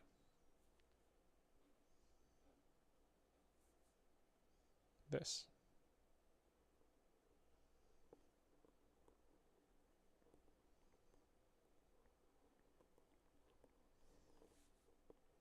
Loki Betty. Sorry, I shouldn't say that.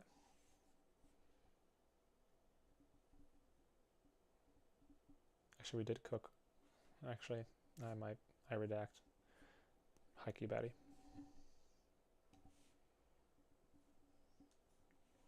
But we've been drawing hunks all day, so I think it's okay.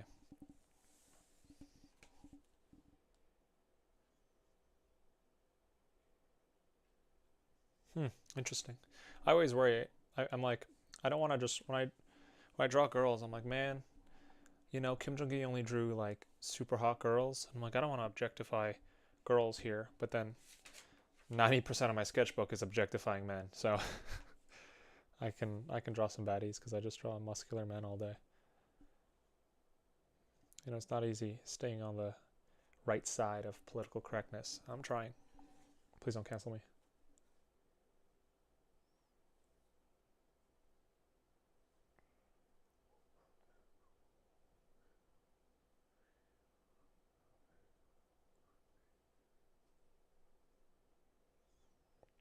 I'm trying to toe a fine line. Also, imagine what your skills would be like on the 100th stream. The stream is pretty long. What has been your longest road to Kim Jung Gi stream so far? I think 7 hours was the longest one so far. I don't know what I was doing.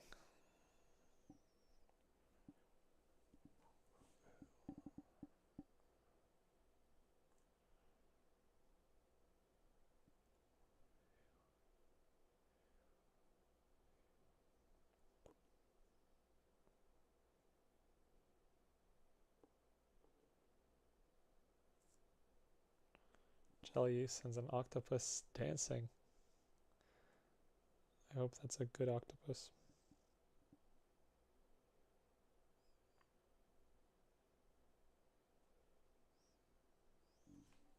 Driving? Driving? Bro, lock in. What are you talking about? Don't comment on my streams when you're driving. What are we doing here? I appreciate the engagement. Are you interested in trying different art styles? Like from different shows? Not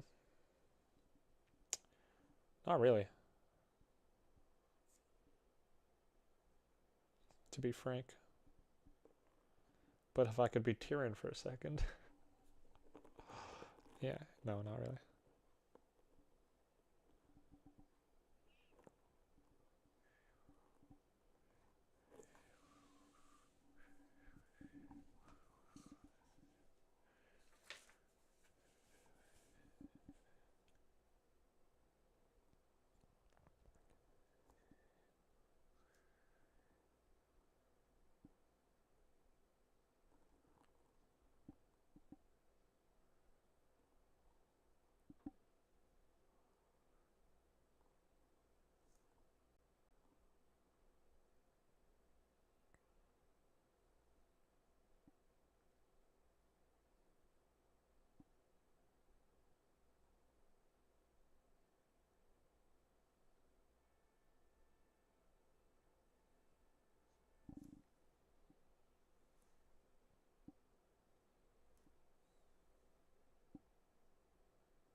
Just trying to practice my anatomy drawing.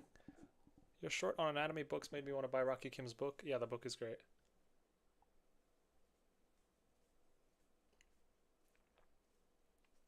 Sweet. And toe floor. Glad you screen recorded that. Please don't get me canceled. I low key exhausted quite hard. Yeah, the book is hard. I mean, anatomy. The book is great because it shows you absolute detailed anatomy. That's something we have to memorize at some point. If you want to draw in perfect anatomy, you're going to have to memorize every muscle insertion and stuff. It's something I was introduced to all the muscle structures like maybe 2-3 years ago, if not more.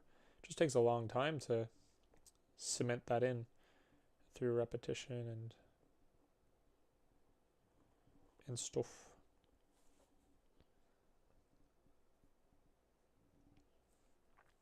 But just practicing like this and then reviewing constantly, not constantly, but reviewing enough to not build in bad habits too long.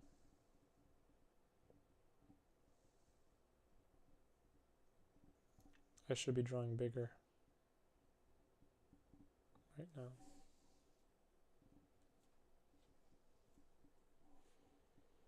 Stiff drawing right now because I want to show everything, but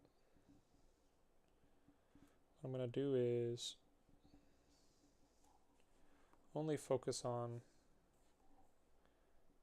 the back for now.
I stopped playing music.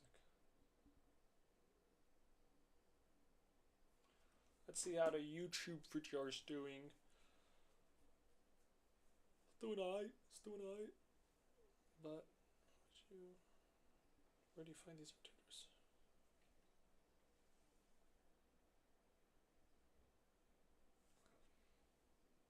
Roman Zowski. Yeah, my name over me. Now we're getting a good amount of drawing in this morning.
And you got me by my ego.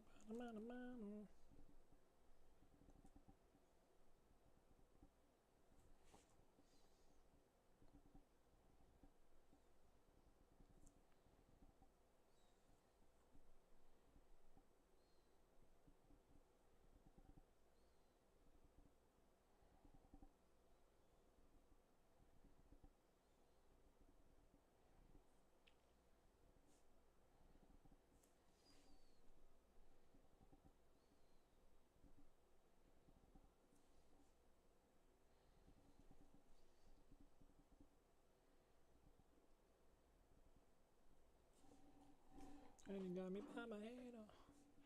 Got no place for the cube grid. Do the cubes tilt away from the so the top plane gets squished at the bottom, or should they open up more? Do the cubes tilt away? Yeah, the top plane should get squished more. Depends if you're going up or down, though.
Hips and butt. Pelvis.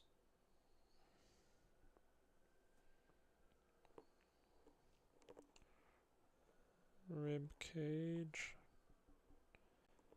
Pecs.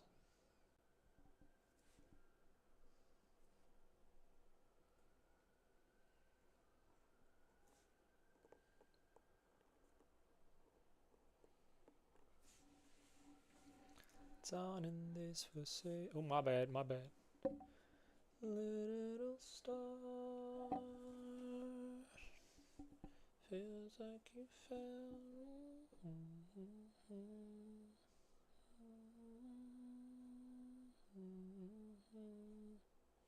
I hope it was worth it.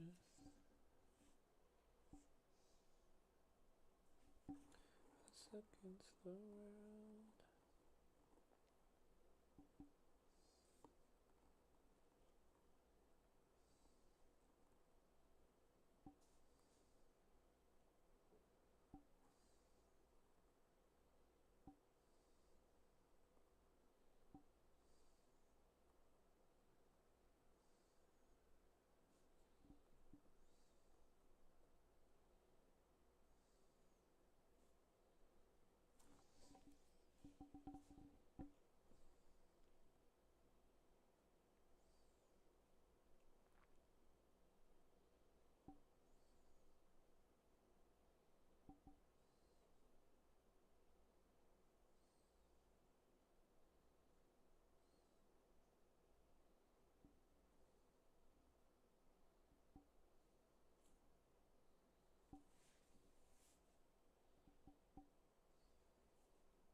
You need somebody new.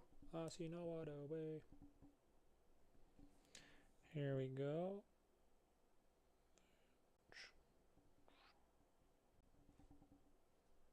In everything you do.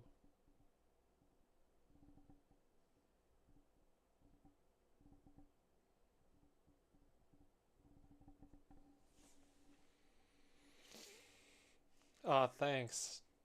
Hard decoy. Tons to improve, but I'm trying to get better. Trying to figure out these muscle groups. Something like that. Something like this.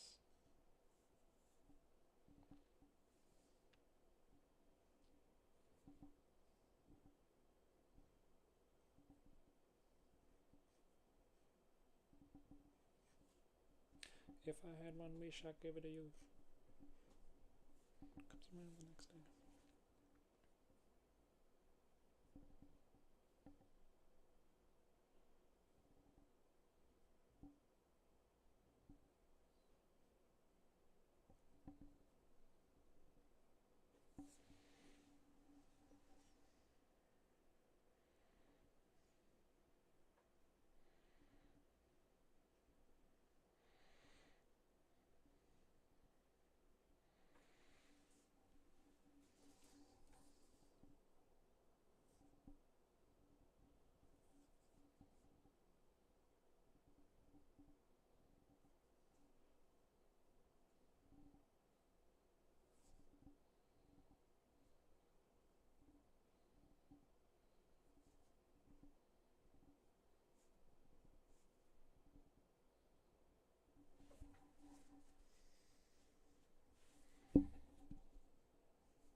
Yeah, I'm not drawing from imagination really, I'm just doing muscle studies now. Well, not studies, just, I guess I'm drawing from imagination, but not doing a scene, just practicing my muscle understanding.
What photo album? Which is your recommended video? 25 exercises is the most popular one. Depends what you're looking for, but thanks for joining SufaWitXU. Nice to meet you too, man.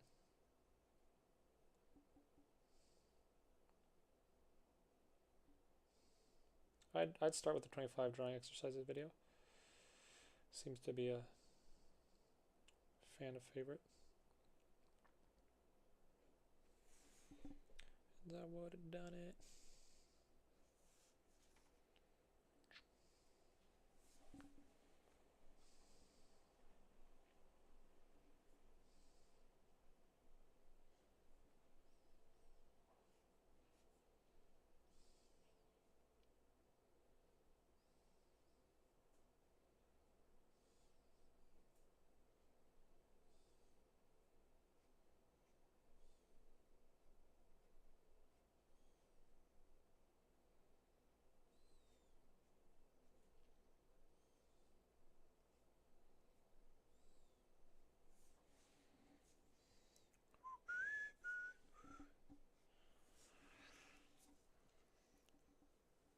don't know where this attaches. Gotta figure that out.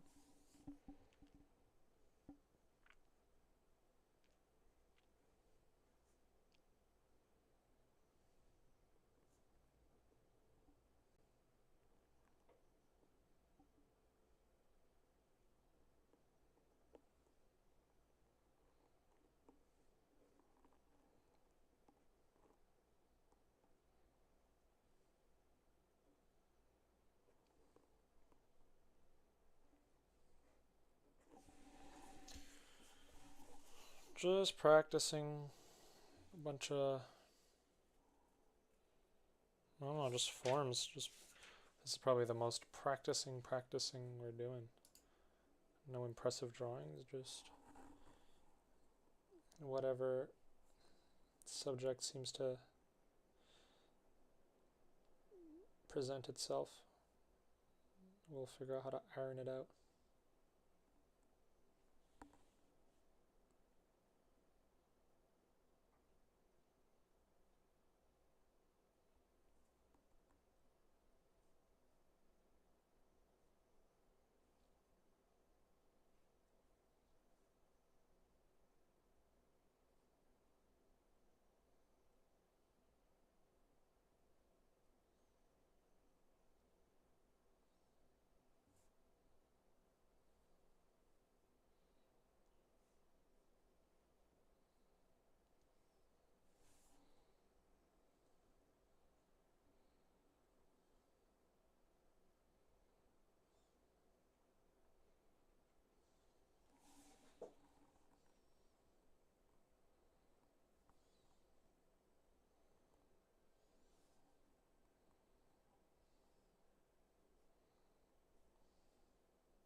We don't have to worry.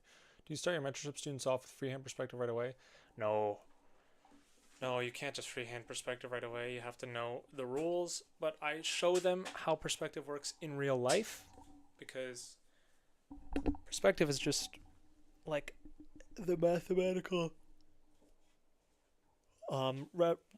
representation of how we actually see and how lenses work and how light travels in a straight line, so we can sort of like find patterns. And so the first lesson is just explaining how you can see perspective in real life, tricks to visualize space, and then we teach how to build out of, I don't necessarily teach 1 point, 2 point, 3 point. I teach convergence, and 1, 2, 3, 4, 5 point perspective is just dependent on how much you're actually trying to show in a scene. Similar to like Rembert's practical perspective course. But I'm also assuming that some people who are in the program have already studied 1, 2, 3 point enough to know what it is, but not enough to know how to use it to draw. Kinga, what's up? How are you? Do you think it's a good idea to start with plants and bugs before going to humans when it comes to drawings? No, I don't think it's necessary. I think there's no time where you're always ready to draw whatever you want to draw. It's just about how good it's going to be. And if it's not up to the standard you want, then it's because you don't understand how to break the forms down enough. So, I mean, my anatomy understanding is still not up to par, but the way to practice it is to just keep doing anatomy. Drawing bugs isn't going to help my anatomy. It might give me new ways to think about figures, but It might give me new ways to, like, new forms to interpret, but it's not going to fundamentally improve my anatomy.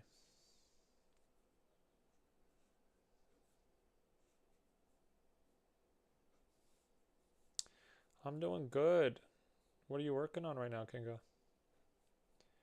I'm just having fun drawing. Nothing to complain about. Life's good.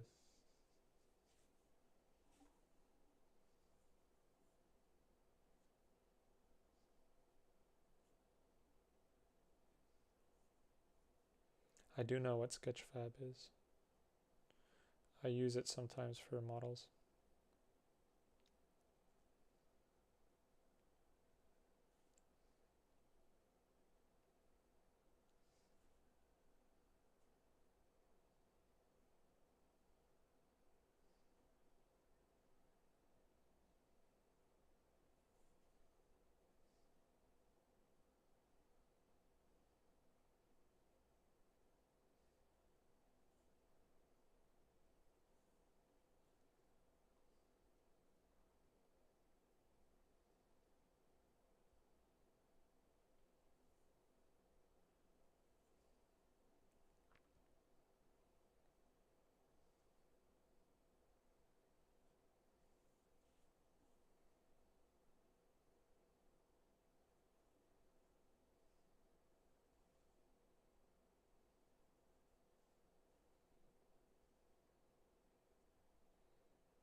Give me 1 sec, I'll answer questions in a minute. I'm just drawing a lady right now.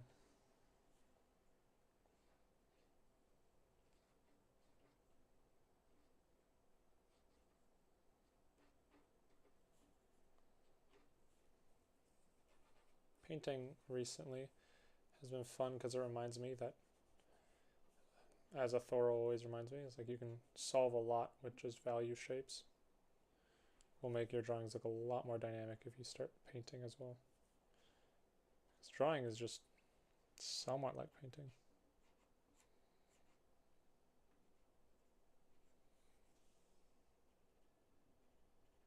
I don't know why I should be painting. It gives your drawings way more dynamism.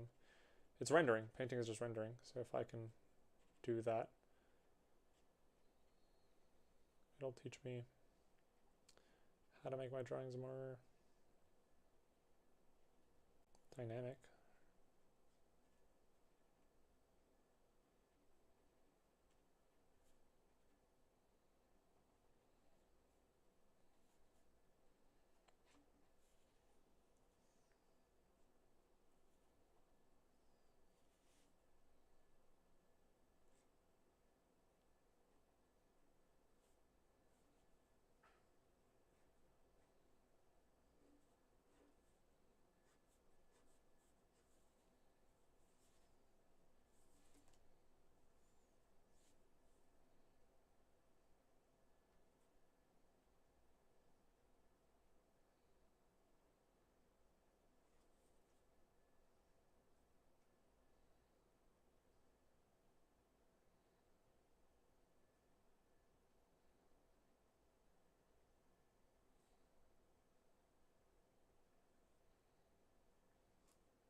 Arm is too small. Let's make it bigger.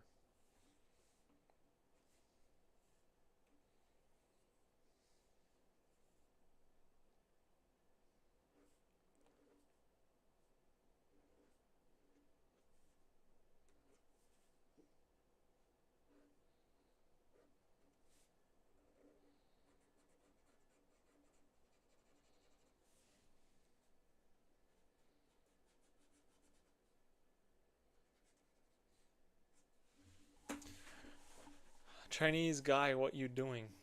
I don't know who that is, but let's see. Yo, dude, how do you learn to draw like that? I've been practicing drawing for the past years, and I feel like I keep getting worse and worse. I feel like I'm being pessimistic to myself. Huh.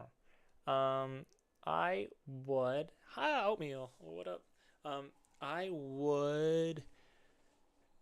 I mean, not to plug my videos, but how I learned to draw is it's in my videos, so I would watch those. King God, thank you. I have a perspective question. When something's, I'm surprised. I think you know perspective better than I do, but I have a perspective question. When something is tilted, how would you make it follow perspective still, like a box in space, but it tilted? So, oh, yeah, okay. So yeah, I feel you. I feel you.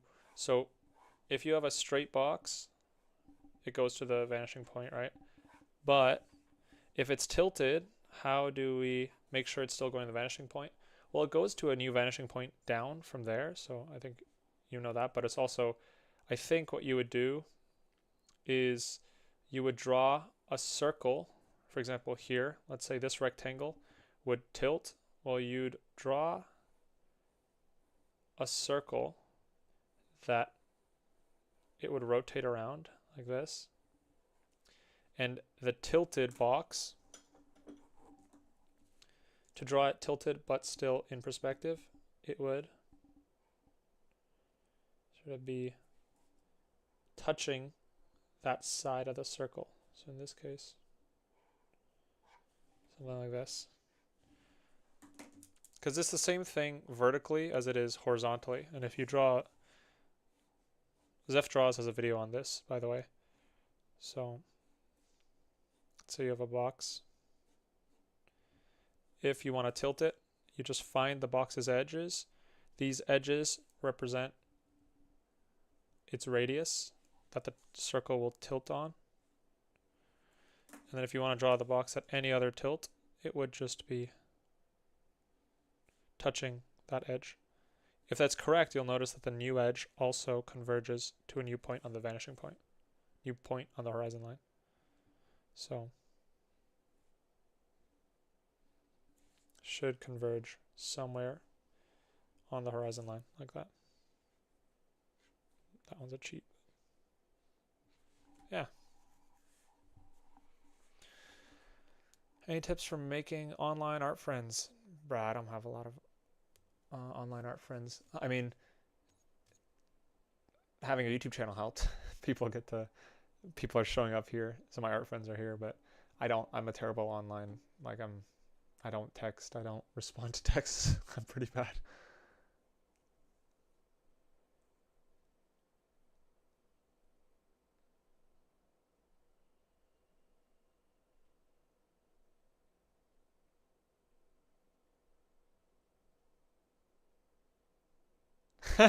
Yeah, James in the chat. What up, James?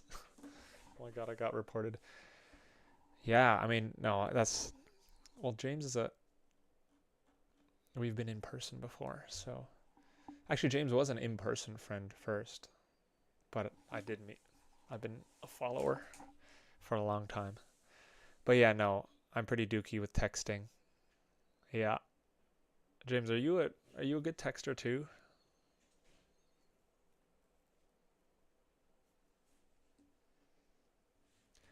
How to draw a person using perspective. Now I just follow you outside your apartment. Yep. James is always doing that. Always in the trees. It's good. I'm only on the second floor, so he can climb up here. And I'm a great texter. Yeah, it's me who's not a good texter, low-key.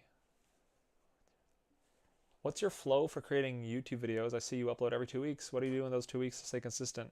Bro, I feel like 2 weeks is slow. I keep trying to do every 1 week, but I don't have the discipline yet. It's kind of easy to get 2 weeks per a video every 2 weeks. I know James, and he was making videos. He was doing one every week and studying and doing the whole thing every week. So that was real tough. But people climb to your balcony. Yeah, let's see. I mostly now it's been easier because my brother edits my videos. He didn't edit this one because he's in BC, but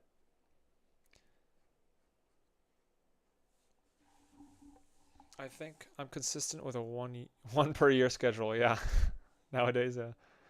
Um. Hmm. How am I consistent?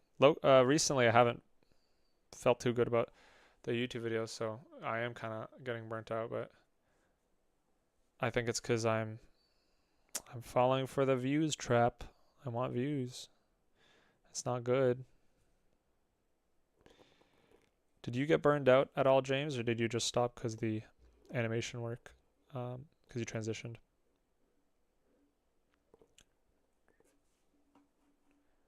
What are some homework practices you'd recommend to help someone improve their spatial awareness?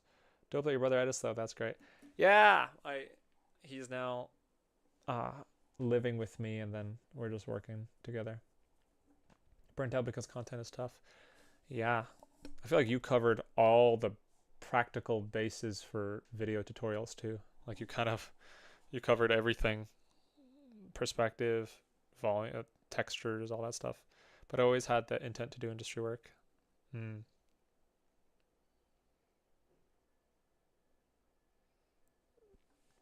Same. It's worse when you love your videos, but then no one watches. That's true. Very true. What are you working on now, James? I've been doing that for like 5 years now. Yeah. You said you were gonna start doing YouTube videos again, eh? How to draw man bowl in perspective. What does that mean?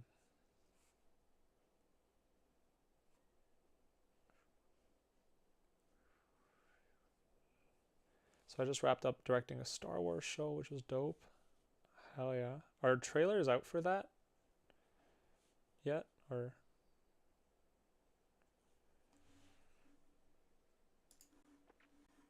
I got an email. Sounds important.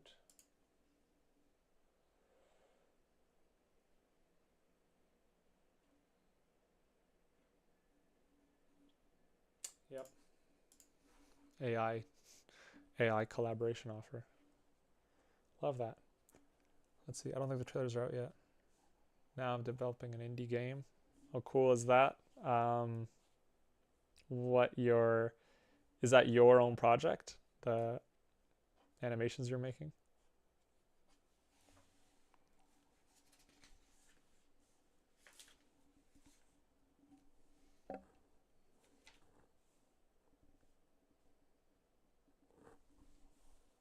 Anyway, I'm a fan of your warm-up video. I'll watch it to do my warm-up sketches. Hell yeah.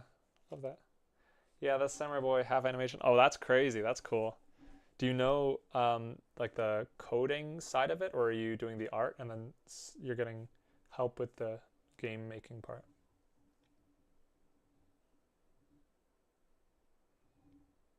Sorry for being a bit abrupt, but would you ever make a guide on how to utilize the value studies we have been doing into making more stylized paintings akin to those popular Twitter paintings one sees? I'm not a real good painter, so for that I would go to Athoro's videos, to be honest. I've had two programmers, two additional writers, a composer, and me, and another artist. Holy crap. Wow, that's legit. Oh, cool. Yeah, I feel like you're always working on something. I admire the stamina. I feel like just making YouTube videos and teaching one class, I'm like, my focus is shot. But I think I'm suffering from brain rot a lot more, it seems. We're doing the opening credits and trying to get funding with that and a demo. Oh, wow. You've kind of got experience in that already, doing that, like having directed commercials and shows. Is there a process? Like, I guess you know the pitch now, the pitch game. YouTube is tough. There's a reason so many people burn out. Yeah. I think I'm recognizing you have to have a sort of let it go mentality with it. Otherwise, you'll get too caught up in like the views and you'd lose yourself. Is the indie game related to the anime pilot? Yeah, it is. That's what he's talking about.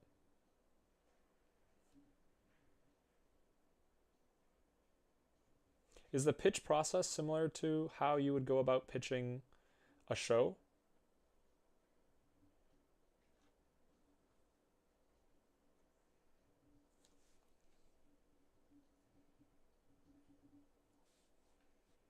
How to draw Game Man in perspective. I don't know. I've only practiced. Actually, I'm not stepping into that water. It's pretty similar, although I'm not sure if you're on Discord, but I can voice chat. I am not currently on Discord, but let's get on it. Let's have a. Can I stream you your voice chat here? Hell yeah, guys! If you don't know Modern Day James, I don't know what you're doing. But if anybody has anything they need to learn, bro, Modern Day James is a gold mine. You can if you know how to do it. I'm gonna try. Let's see here.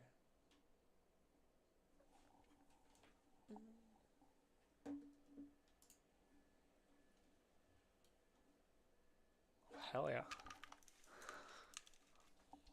All right. Where are you?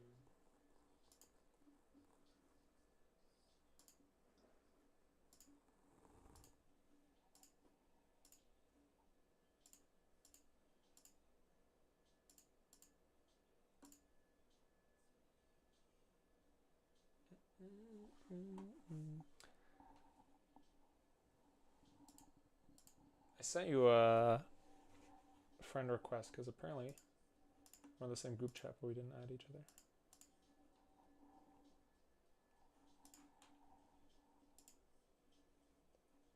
Blasphemous. I just sent it, so that's fair.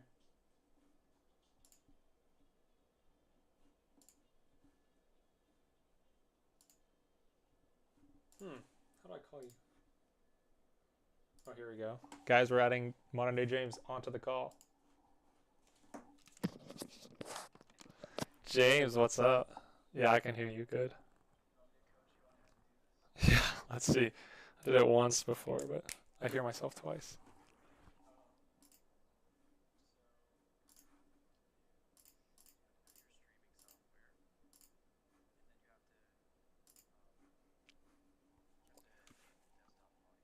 Yeah. Oh, okay, let's see. Okay, James, can you say something? Yeah, no, that definitely didn't catch. Let's see. I hear myself twice. Okay. Hello, hello. Okay. I think now I think they can hear me. I don't hear myself. You can't see me either. Ooh. Hello. Hello, hello. Looking handsome. Long time no see. Yeah, I love it. I love it.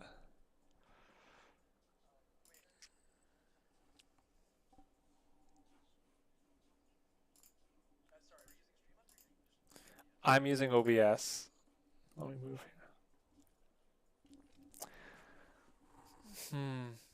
I remember I got this working last time, but I forgot how I did it. You gotta add. Yeah, I think I got it.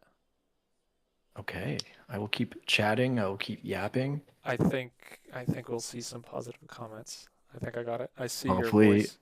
I'll just keep. Hopefully they will. Hopefully they will see my voice. Yeah, they see it. And do you want your camera on the stream too? Nah, I look like shit right now. You look beautiful, James. Oh, thank you. I dig the mullet. I want one again. Ever since I shaved my head.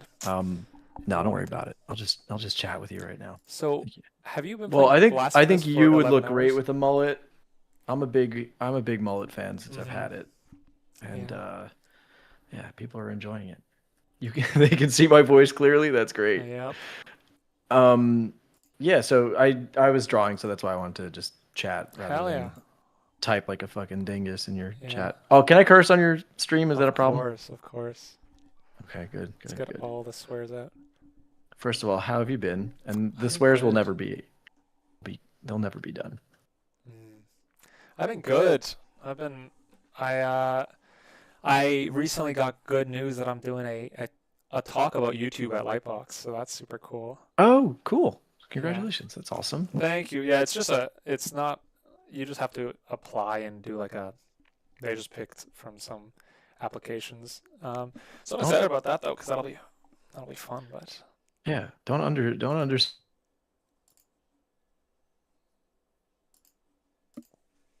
it, man. That's fucking thanks. cool. Thank I'll be you. there. I'll be your biggest Oh, you'll fan. be there? You're so welcome. I actually will be there, yeah. Oh, hell yeah. It'll Sorry, be I'm very, trying to. very fun. So this year last year I remember it was a bit, you decided a bit later on that you'd be there. How come this year you're going right away? Is there something specific you're going for? Well, me and Jenna broke up, so now I just have so much time on my hands, so I'll be there. Mm.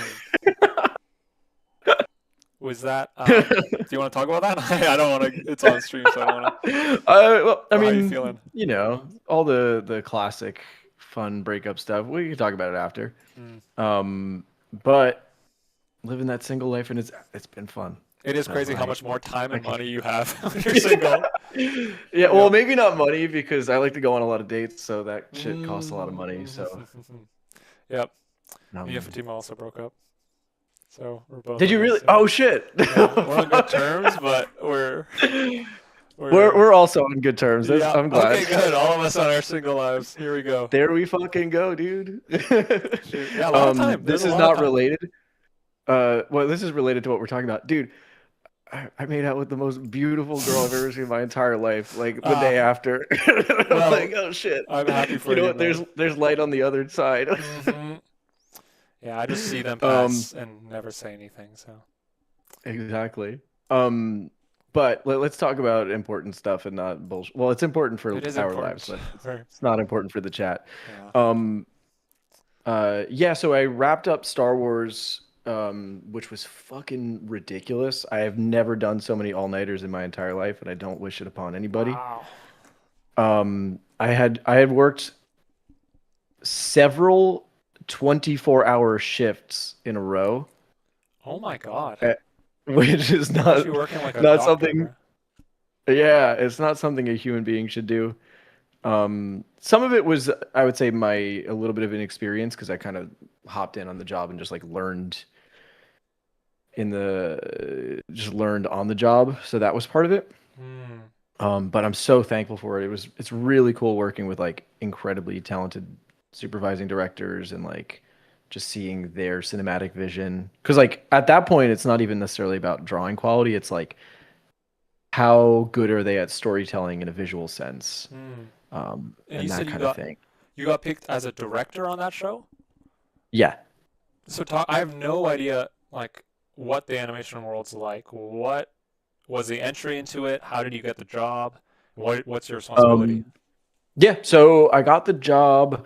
I had worked with Titmouse on a couple different projects, and yes, that is a stupid studio name, but they have a That's lot great. of Yeah, Titmos. Wow, I didn't know it was yeah. Titmos. But I worked with them actually on the show first as a character designer, and I Hmm. had expressed like extensive interest in doing boards and potentially directing. And they what's funny is like I've been in animation for a while, but even having been in animation for a while, I was considered a risky hire because I don't have a lot of professional board experience. Hmm. So then I had to do a test, and I got accepted to the job based on the test. Um, What's the there's test six of like? us. Yeah, yeah. There were six of us working on it, and basically, you get a script, you get a giant Miro board of reference. So you've got like character model sheets, cinematic reference, all that kind of stuff. Hmm. And then from there, you have deadlines that you have to meet. So it's like you're gonna thumb out the episode, and then you'll meet a week after you, or they give you a week to do your thumbnails for the entire episode.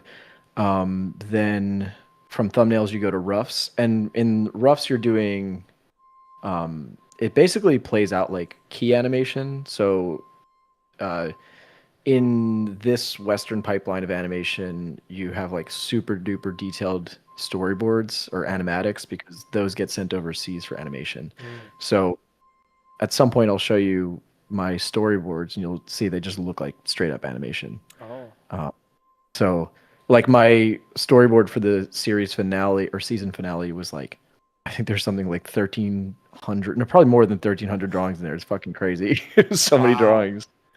And are Um, you're the one who has to handle all the storyboards or it's divided into sections of episodes. Hmm. Um, and then yeah, like when you're directing, that's a little bit more. It was less so on this. There was like some stuff where you're like giving feedback on animation and doing that kind of thing. Um, but holy balls, it was quite the endeavor. Um, and I think technically I'm supposed to be starting a second Lenovo commercial this week. Hmm. But that got all delayed on their end, which I'm happy about because I'm working on this game, and I'm, now I have all this time. I'm like, I'm just going so hardcore on this game, and I'm animating that. If you're on my Instagram, I'll send my Instagram shit into the chat if you Yeah, don't I mind. saw the eight what's it called? Oh, What's that the stuff 8-bit called? version, Yeah, the 8-bit. pixel art Yeah, version. that's cool. Yeah. And Is so I'm doing the opening credits as just like regular anime style, mm, and then the game will sort of play like blasphemous. But I've got a couple of video. Been wanting to get into video game design since I left school oh 12 years really? ago at this point. So that's kind of been the Oh, direction. okay. Wow, so this is like a serious sort of pitch you're preparing? Yeah. Wow. We'll either pitch it or try to do Kickstarter for it. Mm. Um, I've talked to do you know Rad Seacrest at all? Rad Seacrest, yeah, the guy who did not Yeah, Nikon's Story, but Kipo, yeah, Kibo and the Age of the yeah, Wonder yeah, Beasts. I've seen him on what's the channel? Ethan Becker's channel, right? Yeah, Yeah. so I met him through Ethan, and then I started teaching at his like online school or whatever a while back. But he has a lot of experience. His wife directed K-pop Demon Hunters, so Whoa! uh, Is his wife Amy yeah, Thompson? Or is that someone else? yeah, I Wow! think so. What Yeah, a power couple, damn. is fucked up. Holy. So I was talking to him. I had the privilege of sitting on a phone call with him for like an hour and a half, which was so awesome. Wow. He was giving me some pointers, and he said he would help out with pitching once I've got enough stuff on my anime project. So that's kind of the long-term goal that I'm going for is like, Mm. and I've kind of always had this mindset with creating stuff where it's like if you just make a ton of shit and you just go for it and it's good, people will give you money. So that's my Yeah, I um mean, that's worked out so far. It's crazy how you've touched yeah, you're touching so many different industries. Like you started out YouTube and then now directing mainstream IPs. I have no doubt you can do thanks, man. the game stuff too. That's cool. That's I, really I cool. think it's all kind of the same in a way, like animating and doing game dev stuff is very similar. Mm. Um, John Doe asked a question. I kind of want to answer it, Yeah, which please. is switching from student mode to project mode is very challenging. Um, I think it's one of those things where you kind of just have to like, I would say once I started taking on or giving myself like smaller personal projects, then I was able to like do more project-based stuff.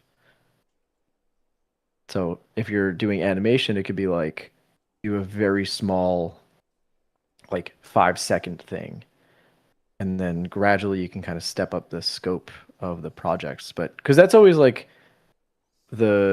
the challenge is like your motivation over a period of time Mm.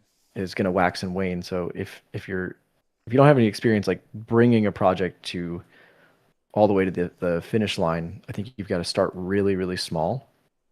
Um, I I'm feeling more and more confident in my ability to bring things to the finish line, given that, these projects I've worked on and um, my motivation for this project, the Samurai project, has not waned despite taking a 6 month gap for Star Wars.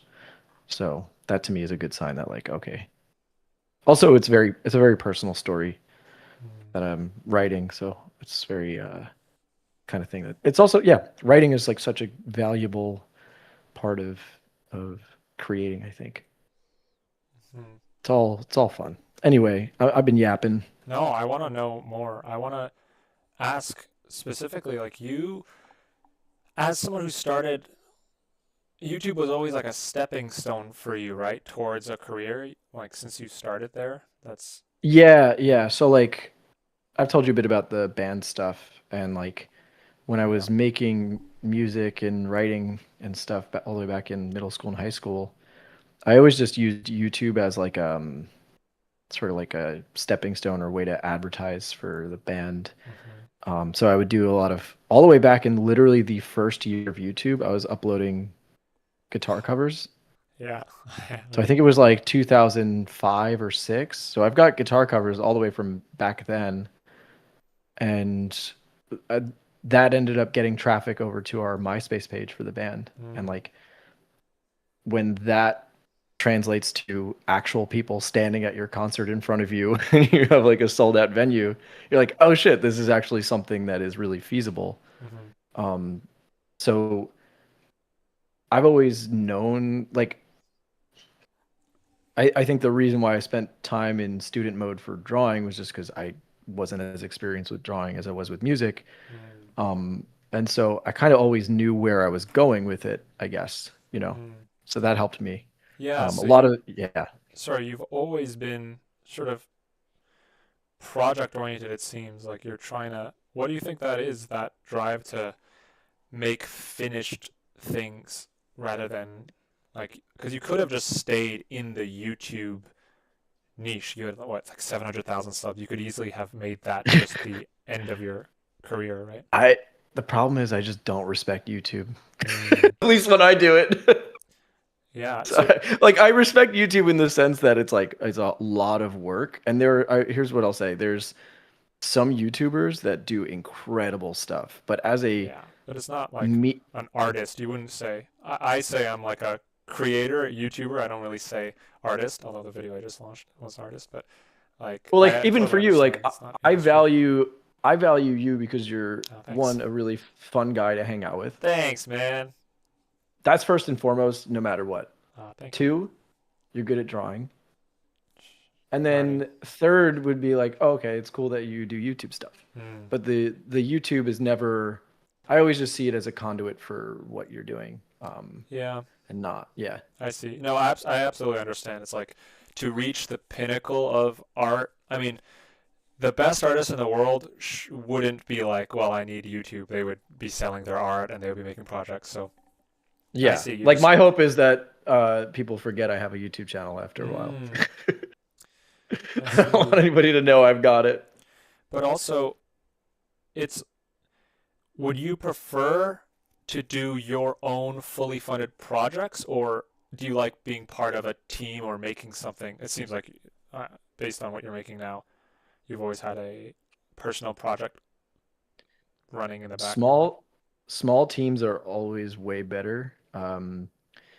And I yeah, like w with what I'm doing now, it's like sub 10 people team, Mm. and you get to dip your hands into everything. And like this story, like I wasn't, I mean, I've been writing for a lot of my life. Like that's just something I do in the like as a in my Mm-hmm. free time. I'll like write scenes and stuff. Mm. This is the first like long thing I've written. Like I think we've got like 80 pages of Ah. stuff for this. And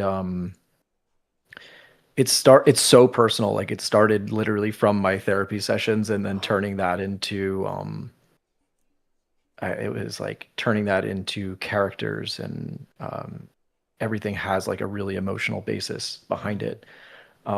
And actually it started because one of the things aside from the therapy session, I've worked on now I think like 6 movies and a couple shows, and each time I'm like, I get that they want me to be sad here at this point, or they want me to be angry, but I'm feeling nothing Mm, at this point. So my writing process started. I have 2 things I'm writing. This one, the genesis point for writing it was, hey, what makes me cry when I think about it? mm, And so sometimes, and it's really fun to kind of start from there. Like as I'm writing it, sometimes like I'll bring myself to tears, uh, not because I'm a good writer, but just because I'm like thinking about, yeah, because it's personal. yeah, I'm like pulling from personal experience or Mm, personal traumas and stuff. And I think being more emotionally vulnerable in general breeds better art. But mm, it took me a really long time to feel comfortable with that. It's definitely a challenge. mm. Um, I'm writing a comedy on the side though because this story's big sad boy story. Yeah, I mean, I've always heard that it's like sadness and comedy kind of go almost hand in hand. Yeah, good. It's good to be sad sometimes. Wow. Was that is as a musician, did you always have the ability to like tap into your emotion? Because hearing you say this is like, I think I'd like to do some project that I feel enough passion for that I stick with it, but Yeah. I feel like I'm locked in student mode where the art I'm making, I wouldn't even call it art, I'd just say like studies, is I don't know, I don't really feel like I have something much to say. Is that something you relate to at all, or since Yeah, I was mm, gonna totally disagree with you, but I that you don't have anything to say. But mm, um yeah, when I was like you can listen to my early music, it's very technical. It's very much like, oh, this guy can play guitar really well, but what am mm, I saying? There's no like emotion other than um look at this cool riff, right? mm-hmm, And that was fun for me as a 16-year-old to, mm, and like um and I think as I've gotten more and more comfortable with being emotionally vulnerable and seeing that not as a weakness but as like a major strength, mm, um it's allowed me to put myself into my artwork more. Like there's a lot of scenes in this depicting like my relationship to my mother and like mm, and that started from, I mean, in a couple places, therapy helps, but also like having strong emotional bonds to people and like, even with Jenna, like she's made her way into my writing, even though like um yeah, like all those experiences are it's so cathartic to bring those in there. mm-hmm, I think there's always with any creative form, there's going to be a technical barrier. Like in order to draw well, you need to be able to like sketch whatever subject you're trying to sketch. But I think once you reach a point where you've surpassed that technical barrier, or you've made it far enough that it's not really relevant anymore, mm, then the main focus should be on how do I connect this to what it is I want to say.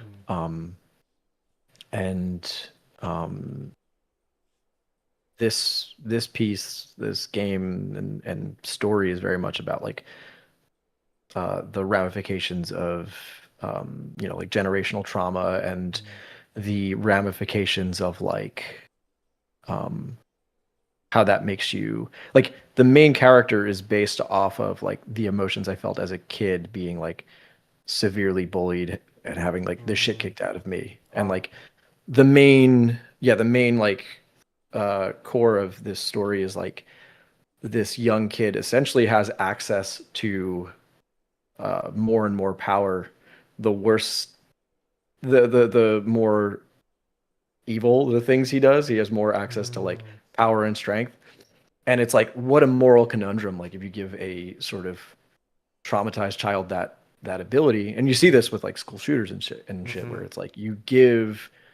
hurt people this capacity, what would they do with it? mm, So overall it's a bit of a tragedy, but then the other two characters start out less sympathetic, but then grow to become um, nicer people, and the main character becomes worse and worse. So he's like kind of an anti-hero. mm. And it's a really fun thing to write, and it's like um yeah, it's like um especially the main character being a young kid, it's like he's not developed this empathy yet, so he doesn't know how to like deal with that kind of thing. Hmm. Um, Wow. and yeah, it's fun. You said this is based a lot on your experiences. When you're making this story, are you thinking, are you letting like plot structure and like narrative structure guide it, or is it more what you feel is right first? Yeah, so the writing process for this was weird where I drew a bunch of characters and then like started seeing the relationships. Like I immediately knew once I drew them like what their relationships were to each other. Mm, Um, and from there, then like I built a little bit more of just like sort of background, and then I did structure out like because at first I was going to do it as a pilot. So I did as I was writing that structure it out as a episode of television, and I was kind of using a lot of reference from like Cowboy Bebop, Breaking Bad, mm, um, and that episode structure still will sort of follow in, or a lot of that writing is going to follow into the game. I'm just mm, going to obviously change the format a little bit so that it works out mhm, in gameplay, but all that stuff that we wrote is still like very usable material. mm. Um, and then like I sort of have like points and messages. Like the overall thing that happens is pretty tragic, but the messaging is actually pretty optimistic, which is Positive? like Awesome. yeah, like the if there were to be like a moral of it, the moral Mhm, is that if you overcome your insecurity and hatred and spite, you can act, and you can be a more loving and caring human being. mm, Um, and so we're kind of telling that message through the opposite, I guess, where the main character is not choosing that, and then you see how that It has goes worse and terribly worse for him. effect. I see. Yeah, Yeah. yeah. So it's like an overall tragedy for him. Is this like Um, conclusion you came to because you're like plot wise it would make sense, or is this something you personally feel and then that's why the story? Um, oh, it comes from there's a lot of just like sad shit where I'm like, if I'm feeling really hopeless, I'm like, oh yeah. In times that I've felt like that, I've felt like this main character where it's like, mm, oh, like how awesome it would be. Like when I think about younger me, this hmm like traumatized version of me where it's like, yeah, I would have loved to been able to like kick the shit out of people that were mm, physically assaulting me, It's like, hmm um, but like as you grow older, you realize like, oh, that's honestly kind of fucking stupid, and you just need to like mm, realize people are, yeah, I don't know. There's like deep emotional lessons that I think are sort of like baked into the writing process. mm. John Doe asked if I ever worked on a project that I didn't like the script slash story for. Yeah, just about all of them. Just about all of them. I think whoever's writing, like, I think what's happening with larger projects, you have to have such universal appeal Mm, that people aren't, it can't be too much. Like, the opening scene for this is the main character sitting over someone's incapacitated body, stabbing him over and over again. It's like, you can't really do that. I mean, I guess you could, but it's like mm. Star a Wars can't dramatic open like that. choice. Yeah, Star Wars cannot open like that. And I my biggest inspirations are a lot of like horror and um scary movies and like horror movies. Um and I just love scary shit Mm. and stuff that makes you feel like a little bit cosmic too. Like in this, there's all these massive spirits that are around. Oh, that's cool. I love It's that. very similar to like the inspirations would be like Bloodborne, Mm, um, a lot of David Lynch stuff for movie reference. mm. Um, Signalis is obviously a huge influence for me. That's it. I don't know if you've played that game. No, no, I haven't played too many. what I love about Signalis is it has this really kind of complicated world building, but the core of the story is just this romance between two characters. Mm, And I think that's the most important thing about any story is that there is a very clear and direct emotional drive to it. mm, And in that game, it's like, yeah, there's this crazy infection and all this stuff, but the main drive is that this character's in love with another character. yeah, Um, that's what makes and I think, all the conflict matter. yeah. Mm, And in this one, it's really fun because like you're sort of working together with the other two characters, but Kasu, the main guy, he's basically being motivated to work against his own party, mm. which I think adds a fun layer of complexity. And I have to figure out how to totally translate that into gameplay, but I have a couple of ideas that would be really useful. Can you? And oh, sorry. Oh no, sorry. I'm curious how they get. It sounds like Kasu. It sounds like maybe they're like reluctant journeymen together. What is the thing that puts the two with Kasu? So basically, Kasu, the other character, the older character is his uncle, Mm, and his uncle's like family friend, and they're like not blacksmiths, they just create like craft weaponry, mm. which also works well for game mechanics. The big dude is like oh, cats are jumping out of my closet. Hello. Um, the big dude is like a family friend who he does like the heavy lifting, and then his uncle is like a fine craftsman who does like detail work in weaponry and adds like engravings and all that kind of thing. Um, and his uncle is reluctant. Like his uncle is very resentful of him because one, he's frustrated that he has to care for his dead sister's son. Mm, He's like, oh man, I don't really like this kid. And he also kind of blames him for the death of his sister. And we'll go into that at some point. mm, Um, but there's like clear, like from the beginning, it's like, okay, I know how their sentiments are about each other. And basically, Kasu kills somebody in his hometown that's very like important, mm, or is like the son of a very important person. mm, And they're basically ostracized. But when he does this act, it's like he kind of just does it out of spite mm, for this person that he just hates and, was being a dick. That gives him access to visualize the spirit realm. So he's able to see these demons mm. around him. And I kind of got that idea from Bloodborne, where like the more you learn about the world, you gain insight as a resource, and then you can see like, oh shit, there's just been these aliens floating around the whole time. Oh, cool. I've never played, but Oh, that's cool. iconic game. You should play it. Yeah, that's a mechanic I've never heard of. Yeah, the more you learn, the more the world actually like Yeah. the same places you get to see more. And what's fun with the way that the story lines up with the game mechanics is like basically this demon is kind of grooming him and forcing him to do worse and worse things. And that kind of works into the gameplay where you're going to be killing people. So it's like this creature spirit thing is kind of like motivating you Mm, to commit more and more heinous acts.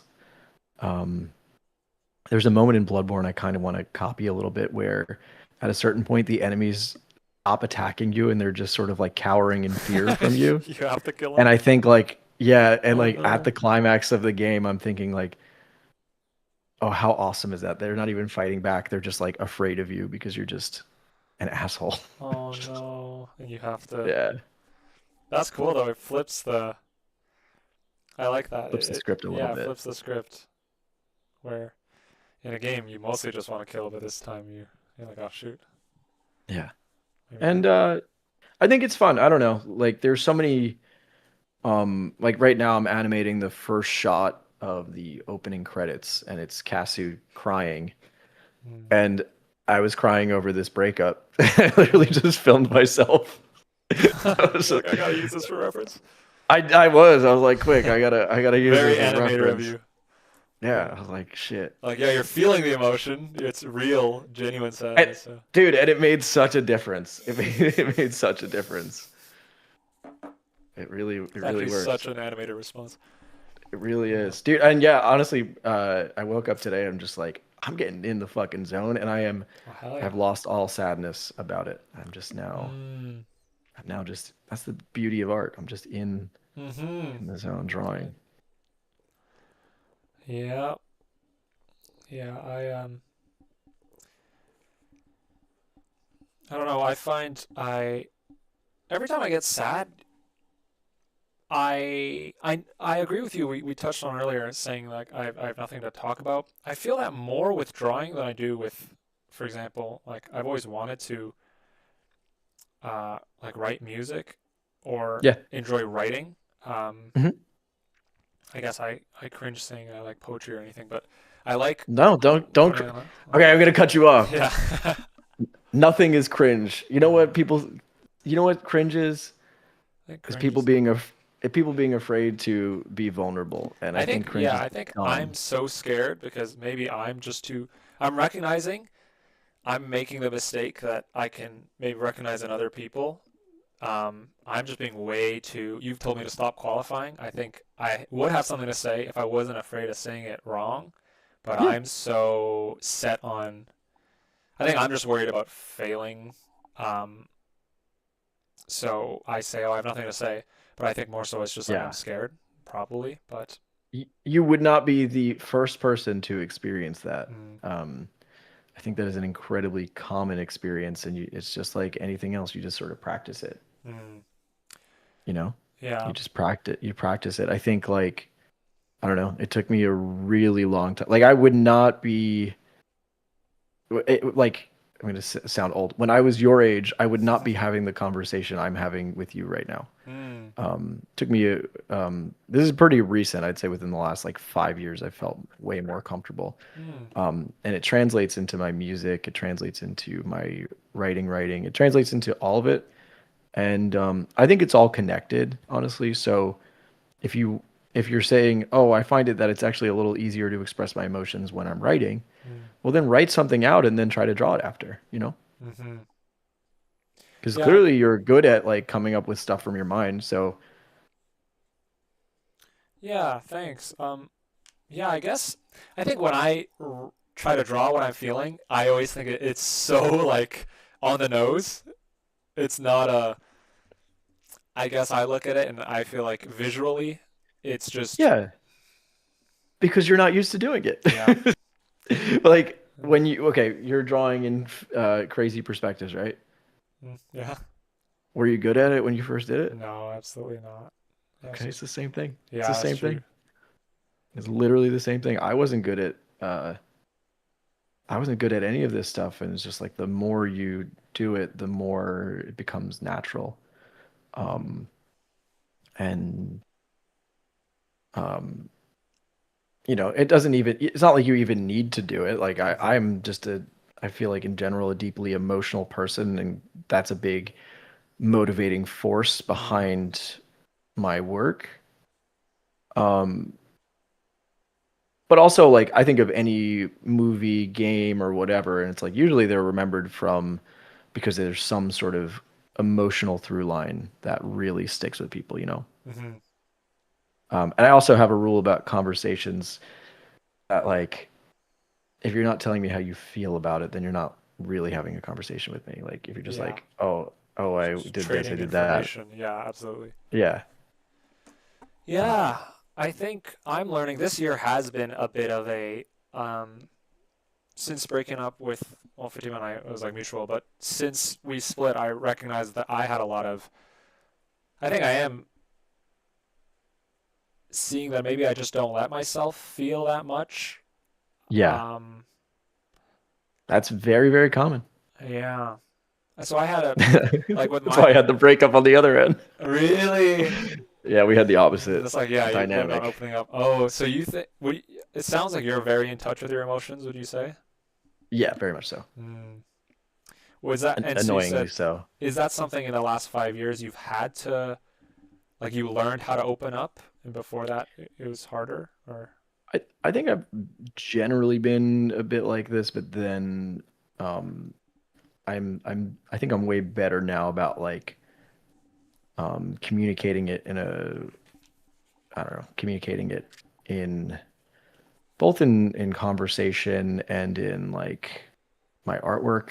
Mm, I'm still, relationships are crazy. I'm still I'm not gonna claim to be some fucking master at that, mm, um but yeah, I think in terms of like um honestly just like chatting with people, meeting with people and stuff, it's very helpful for that. mm. Um but and yeah, I don't know.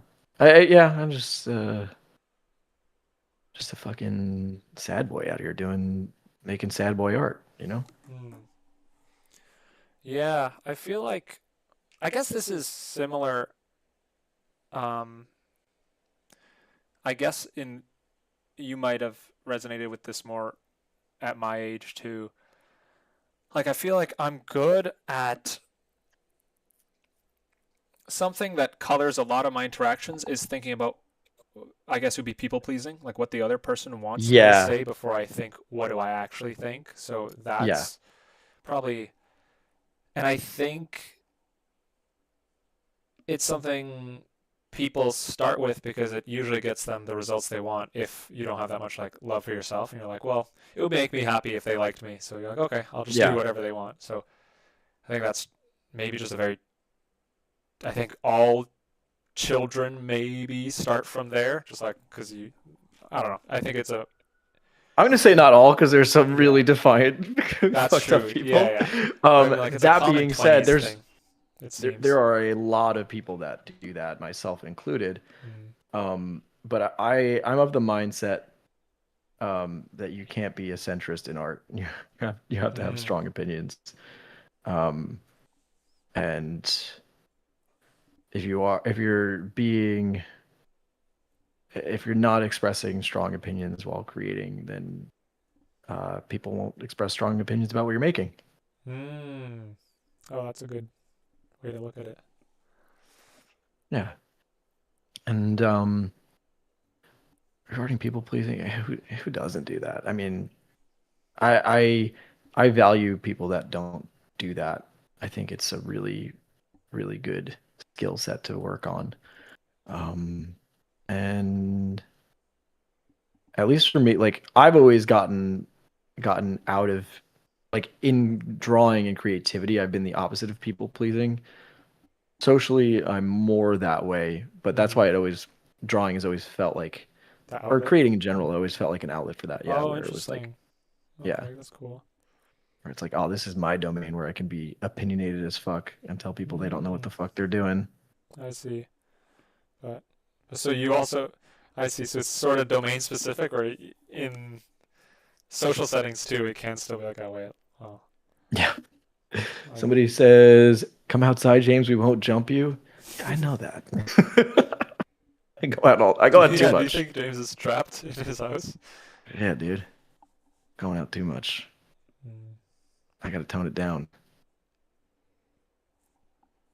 But that's some thoughts on art and creativity. But I think that's like where good stuff comes from. Like mm-hmm. Yeah. my roommate is a composer. He's composing the music for this, Oh. and like we're very much on the same page. And like when I listen to his music, it kind of evokes the feelings that I want, and it's kind of Awesome. this feedback loop where like as I'm drawing, I'll listen to the songs he's written over Mm. and over again. Really gets me in the headspace for working on this. Oh, that's great. That's not easy too. I feel like collaborating and finding someone who can do the different medium and still hit the nail on the head. That's great. Yeah. Have you guys Calf been says define too much. defined too much? 5 days a week was too much. Oh gosh. I was going out too much. What were you gonna say? Sorry. No, I was gonna say, is have you and your roommate like just calibrated really well on a project, or are you guys just similar people? What? How Similar come? people. Mm. We came together actually because he's the manager at this Italian restaurant I go to a bunch, Ooh. and we just started yapping, and like Mm. eventually I was like, yo, we got to be like real life friends. And then we just became real life friends. And then we both needed a new place. And we're like, at this point, we'd been hanging out a bunch. So we're just like, yeah, we need to fucking move in and create music and games and stuff. Wow. Yeah, it's been fun. Oh, that's super cool. Yeah, I'm moving to a new Uh, place coming up in August. I'm moving in with my brother. So my brother also broke up with his girlfriend who he lived with. So now I know it's oh a shit. purge. It's the summer. It really is, dude. Yeah, but Oh my God. he's now him and I are currently spending all day in the same one bedroom apartment. Well, it's technically a two bedroom, but this room is a studio for me. But so he lives with me now, but we're moving. I managed to convince him and another friend of mine who lived in another city to move in. So in August, we're all moving in, and it'll be Cool. fun. Yeah, I found I was I'm gonna say, are you excited about living with your brother and stuff? absolutely. I thought I liked like living on my own, but I definitely don't. It gets just lonely working a job at home Yeah. and being at home It's all day is so crazy. Yeah, I agree with that. It's so fun to have people that you like genuinely fuck with and then have them in the same space. So at the end of the Hmm. day, you're just like, yo, what's up? Yeah. My fear was again having. I think it's this people pleasing stuff where I'm like I'm scared that uh it'll cause new problems and it'll affect the friend. Like with a friend of mine moving in, my fear is that we'll fight and stuff. I just have a lot of. It seems I don't want to disappoint people. I think that's my. Um, Hey, yeah, sometimes it happens, you know? yeah. And Ooh, you can have conversations. I switched my camera yeah. for you Oh, super sick. specifically. Oh, hell yeah. Um, New angle. you you can um you can work through that. I don't know. Me and Yeah. my old roommate was like my best friend from high school, and we had some conflict, but we just talked about it. Yeah. I think I just, I have a lot of fear I find about disappointing people. Something I've been picking up Yeah. recently is improv because I think that's been Hey, there you good go. because it forces you to just go and be without thinking, and so I, that's been nice.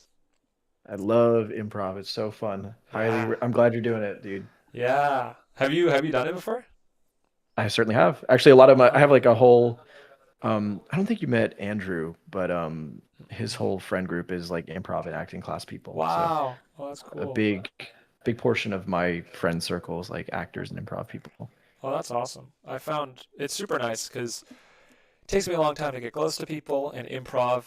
All the people at improv are nice because they're trained for like 2 hours to be like yes and so Yeah. they're always open to. They're a lot more inviting I've found than like the average person. So it's been nice Yeah, trying to get. it's also just like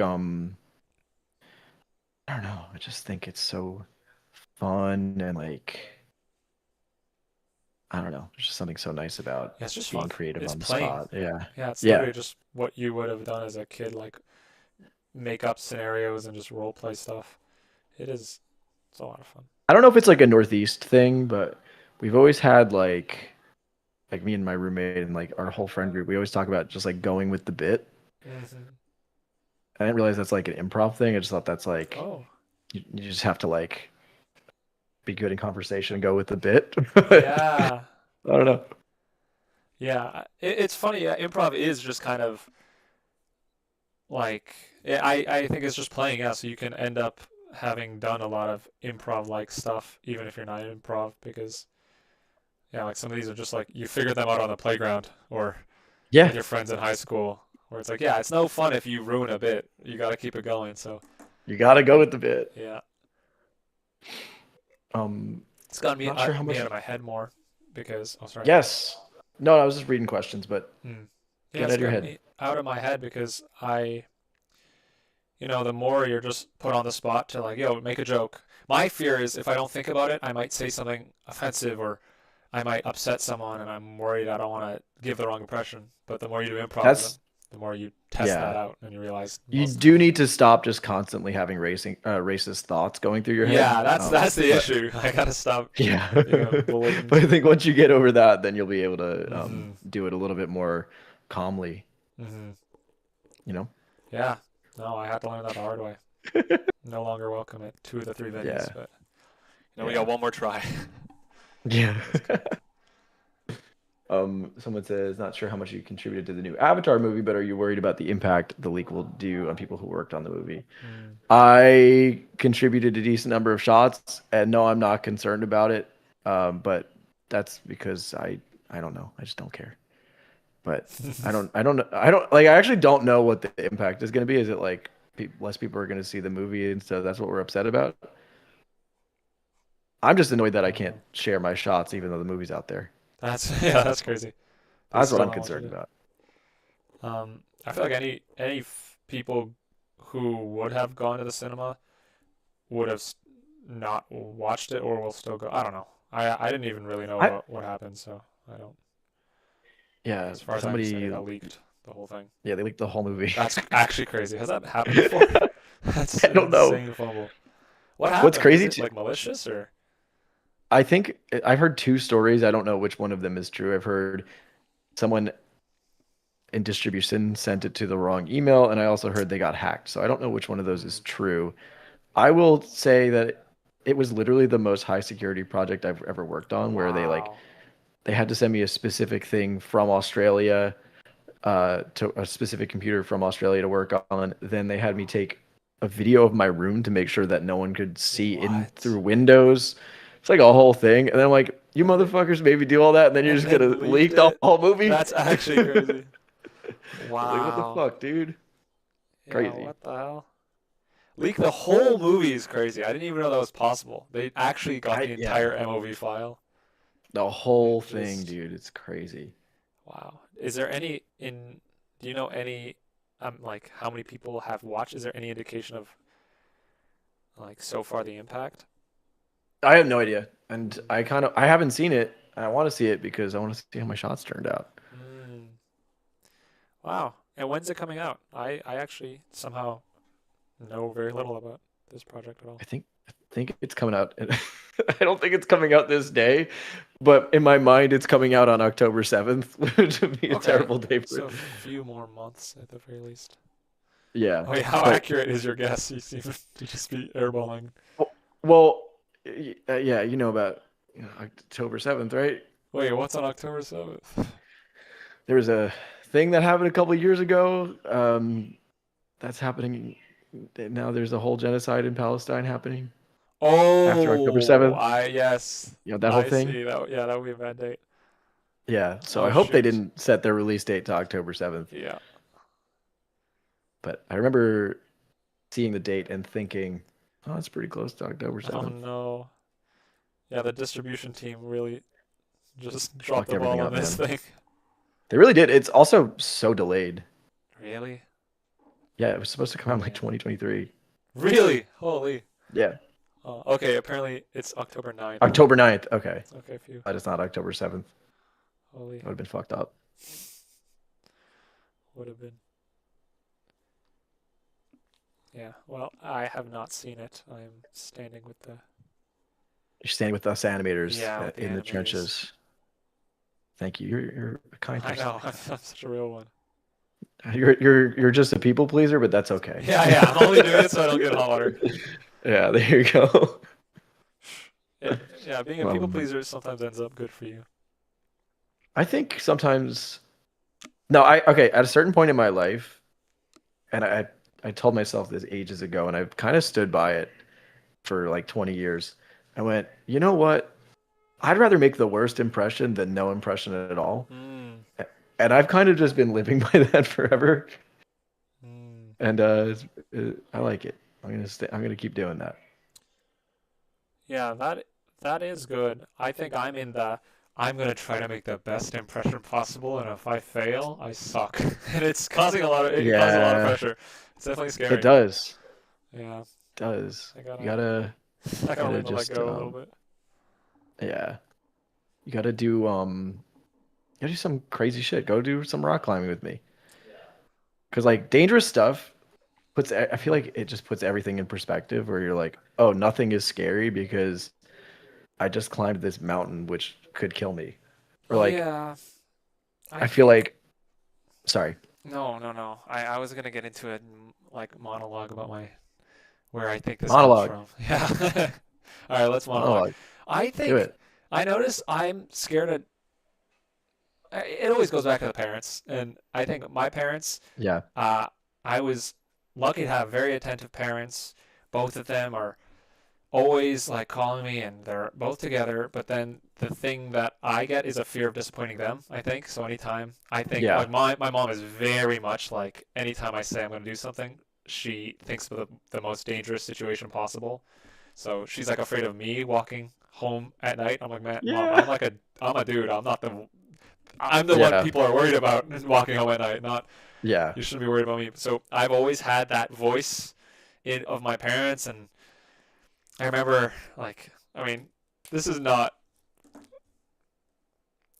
I think it shouldn't be. This is not at any level trauma or anything. So I'm not saying this, but like Hey, say your truth. yeah, like I'm I not think I've judging. always been afraid of being judged because like my parents were always yeah, I don't know. I was They will judge lucky. you? Yeah, a little bit judgy, but in a good way because it's like they want the best for me, but then I'm like very aware of it's Yeah. like I've never gotten blackout drunk before because I'm like, well, mom said not to take too many shots in case you. And it's like I'm Oh on my that God, you've beat never been too. blackout drunk before? No, it's like I've been way too. Oh Well, I my don't want to say. God. I've been way too aware of what my parents might say if I do Oh my something God. that I don't do. I don't let loose, and I think I You feel need to rebel. You need to right, be kind of rebellious. You need right. to I that's rebellious. You need to exactly set some it, stuff on fire, dude. right. And it's like I feel like I'm low key being too Well, much of a goody two shoes sometimes, but it's I am now. I quit drinking, so I'll join you really. in goody two shoes world. Yeah. Oh, hell yeah. How recent was this? 2 weeks ago. Do you want to get Uh, into how come or yeah, some of us are too fun, and sometimes we have too much fun? some of us are just a little bit too fun. Yeah. Some Yeah. of us, you know, living that open relationship life, going out all the time, and also working a lot Mm, and dealing with whatever stuff. It's a whole, yeah. it's a lot. Have you But found have you replaced drinking with something else? Like I kind of just channeled it into drawing nice. and exercise, which I already had kind of been doing that, but Are just you more on it. like are you a weed smoker, a marijuana? I don't know if you Not know if really, that. just because I don't like it. Mm, Although I did smoke weed the other day, even though yeah. I smoked But I weed the mean other day. like It was yeah, is it something you regularly do? no, I don't know. I've had too many. I get too anxious. Mm, It's not my me thing. too. I'm so fun when I'm drinking. Yeah. I'm not fun when I'm, having fucking smoking weed. Yeah, Like I don't I'm such a. understand people who calm down on it. I'm like, dude, that just It's crazy. yeah, trips me out. I drink it. I'm such a fucking yapper, dude. I love. Mm. My friend says I stranger max. Just Mm-hmm. always just yapping, and you know. But I think I can. One my development now is like, oh, I want to just be able to do that. I don't need to have that crutch for communication. Like I think Mm. I'm plenty fine and fun to be around without it. Mm-hmm. Um, that's been a big change for me. Mm. Um, and but you still need to do something. You got to do some rebellious shit, man. I I do. started drinking and smoking at like 12. So I did. So I did. I don't know. It's like I have definitely been rebellious. Just I think recent. I turned 18. Like I used to. Yeah, I used to smoke in like Hong Kong. I used to at like 15 or 14. I did have a stealing spree when I was a kid. And There you then I go. turned 18 and I was like, I don't know. I don't know. I've somehow become more and more I think like that happens. It's rebellious. just more of like I think Frontal I have a couple of cortex. thoughts. I think in creativity, um, like you've got to there's like this might be my take on creativity, coming from the metal and hardcore scene. Like I've always seen art as an act of like rebellion, Mm, um, which is part of why I'm so like affronted by the concept of like so many artists are looking to do art to get a job, and I'm like, for me, I find mm, that like I'm kind of like revolting at that. I understand wanting a job. I'm not like against that, but for me, that was never really the motivation to create stuff. mm-hmm, mm-hmm. I'm like, there's nothing more like cucked than being like, I'm gonna do this rebellious act for For a corp, capitalism. You know what I yeah, mean? It's like, ugh, gross. yeah. Um, so um, I think, and no matter what, like we're in the systems we're in, so I don't want to be like a hater ass bitch on everything, but I just mean like, there is a like I think that I have a very like juvenile, rebellious energy to me. Mm, Like I'm out there climbing buildings and, and being a nuisance, and like mm, I think I like to channel that energy into the artwork in some way. mm-hmm. Gabriel says, "Bro, what did I just walk into? Is it the most important conversation about art and creativity that you're Mm. ever gonna get? That's what it is." Yeah, I feel like I mean I've said that I almost don't consider the art people are doing for their job the art. If we're talking about like art being, because I think it's almost maybe the definition of art versus craft might be like you're doing art for Yeah. its own sake, whereas if you're making it for a company, that's like good design, that's good craftsmanship, Yeah. that's good visual communication. But I mean art as in like you're doing it because you want to do it. But then maybe I don't know. In the No, past, I totally people did it agree. for Like patrons and stuff. But on Avatar, it's like I don't feel any. mm, Yeah, it's cool to be part of this like big property, yeah. but I don't feel any like emotional connection. Like I'm not brought to tears by the drawings, Hmm. you know? Like wh- I think, and that's why when you see like historical movies or film or anything that's like considered iconic, Mm, oftentimes there's one person that's really leading the helm, and it's like their unbridled voice. mm, Like I think David Lynch is a visionary because it's like very clearly his direction. Yes, we have a massive team that's building this and getting it to work, but it's his like vision. And I mm, think in like the modern game and film industry, it's so corporatized that you don't get anybody's mm. unbridled emotions. It's just the average of every appealing decision. Like, It's literally people pleasing as an art form, and yeah, yeah. What will it's work like for yeah, them? nobody wants that. Yeah. And so I've always not liked it, and especially like I don't know, I love going to a fucking mosh pit and get punched in the face. It's like that's I don't know, it's like that's awesome. It's like you got to go to a metal show if you haven't been to one. But like, Yeah, I hear that, and that low key scares me. Like, I don't know. I've never been. I wonder if that's just a temperament have thing. you never been punched in the face? I've been punched in the face, like in a controlled environment, like for boxing classes, but not. Okay, that counts though. No, Okay. that counts. Yeah, I've never We'll count been. that. And I fought my brother, and I've had That counts fights, too. but not with a. No one seriously tried to hurt me, except someone I know wouldn't seriously try to hurt me. So, Well, I'll count it. I'll count oh it. yeah. I think it's a pivotal life experience though if you haven't. Mm, But I'm yeah. I'm, I'm counting that I as think one of that them. did develop a bit of my. I know it's some part of my psyche is like, you're not the biggest dude. You better watch how you talk. So that did develop some people pleasing tendencies because I'm like, um, Oh, they said since I'm not revealing myself, we could just reveal myself. You could reveal. put me on Oh camera. well. This is James. How about he draws him live is crazy. Let's see. Who is Big T talking to? Is this his therapist? This is a modern day Yeah, James. I am the therapist. Yeah, this Yeah. is art therapy. Let's see if I. Okay, we haven't. Oh, Oh, I'm sharing my screen to you. Okay, that's not what I need to do. I'm teaching you losers how to fucking put some goddamn emotion in your drawings for Hmm. once. Jesus fucking Christ, dude. Let's see. Um, so I don't think I'm gonna figure out how to share your video, to be honest. Okay. Well, don't worry about it. Don't worry about it. Let's see.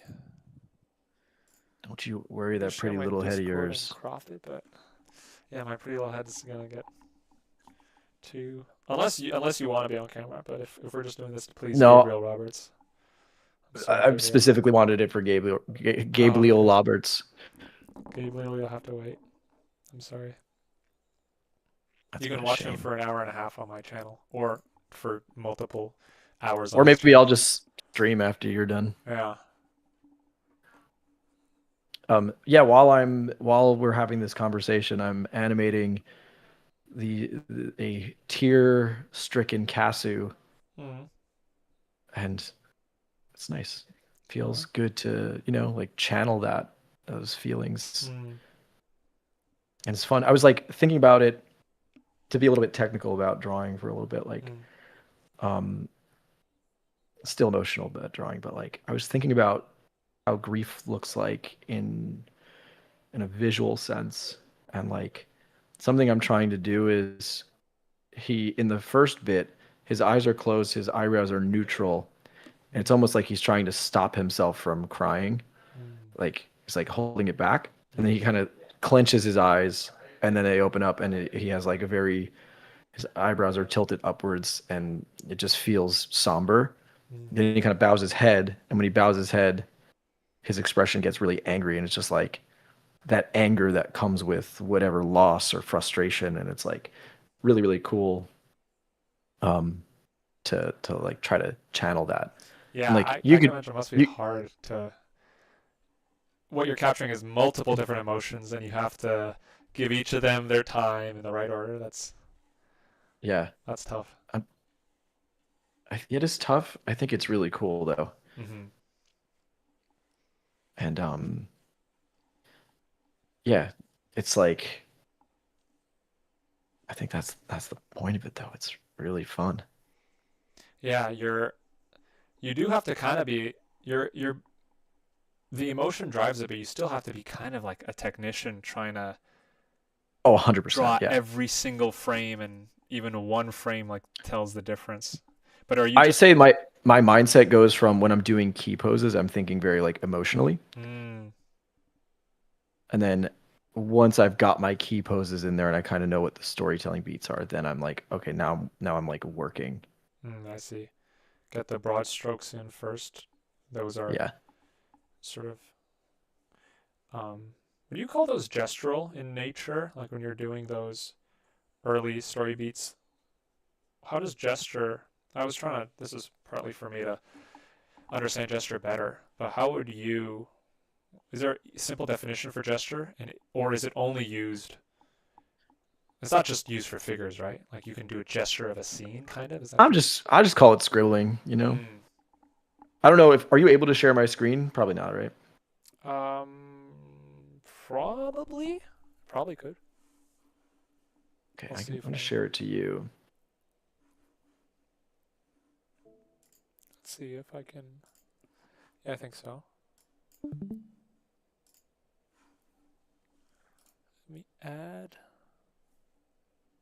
Oh, cool. Let me take a look at this.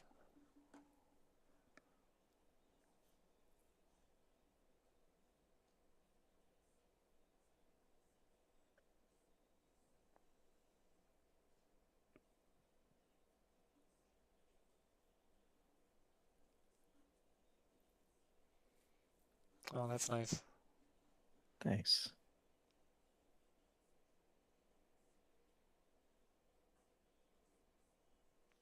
Yeah, there is something nice about when you're animating, you kind of have to feel that feeling over and over, and it can be, Yeah, I guess, cathartic if you're feeling that anyway, to output it into something. that's what I'm saying. Uh, It's a good. yeah, that's nice. It's making me feel something.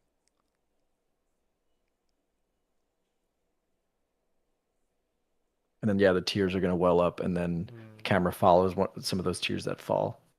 mm. Probably let him linger on those tears coming down a little bit more.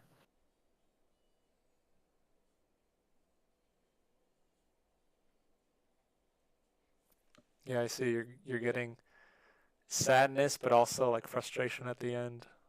That's Yeah. cool. Was this the one you Insane. referenced yourself with? Yeah. Nice. Yeah. How closely Yeah. do you follow the reference? It's not really much. It was more like key poses or like the angles the eyebrows were making. Mm. They say, let us see. I don't know if you can share. Oh yeah, let me share. Yeah. Let's see.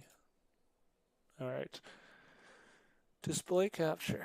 Let's see if I can do this. Discord. Select. Window? Oh no. Display. Okay, I could do this, guys. I could Sorry, do. sorry to make you No, no, no. do a speed Here run we of go. streaming. Boom. Here we go. Look at this, guys. Hopefully. Yeah, and let me. Property order. Transform. I'm just gonna crop. There you go. Yeah, so it's like a game version. There's a couple of like 90s video games that have like cool dialogue portraits, and so when you talk to NPCs or when we have scenes with whatever, the character portrait will show up, and then text box and voiceover will happen. Um, then right now I'm just animating it's the first shot of the opening credits. Mm. How long is that gonna be? The opening credits are about a minute long. Oh, and it's gonna be in the style of the not in 8-bit style, right? Yeah, that's going to be just straight up anime Cool. style. Wow. So it'll look like, let me show you what it'll look like. It's crazy Got a that whole, you are literally like it can be on the level production level of an actual animated show because you're an animate like a TV director level animator, so that's that's the super hope. cool. Yeah, so it's Wow. going to look like this. I've got a couple of the style boards of what that's going to look like. Uh, Wow. and then, yeah, that'll be like the opening credits will look like that. And then we'll have a couple of like cutscenes throughout the game. Is this animated Uh, in three like TV ratio? Like yeah, 3 it's to animated in old. I cool. might do it in old school. Uh, Classic like yeah, Dragon Ball ratio. This is John Doe doesn't know cool. how to break this to me, but my animation is missing frames. Wow, thanks, man. Good catch. We love I love backseat driving. It's always my favorite. Um, I think they're making a joke. Um, Kicked. here- I'll do it. Mods kick him. no, don't kick him. Don't kick him. I have no mods. I could Mods. do it. Here, we'll scope around what we got here. A couple game assets. Here's the boys in game form. Oh, cool. Oh, they got that classic combat pose. Oh, is it going to be a side Yeah. scroller? Yeah, it's gonna be a side scroller, Nice. and then there's gonna be moments where there will be like Wow. point and click things. So I'll show Mm. you. I'm gonna show you my reference board really fast. Oh, yeah. Um, so I like the idea of in certain locations. So like you have Blasphemous playing like a side scroller, but then in certain locations you get little um, screens like this, Okay. where there's like just a still image with some text or dialogue, and then maybe an overworld. I have to think about that. And then this game Harvester is fucking crazy. But this is the idea I'm thinking with the portrait. So we'll have the portrait there, a couple of expressions, and then the dialogue will come. It'll be voice acted. Oh, that's cool.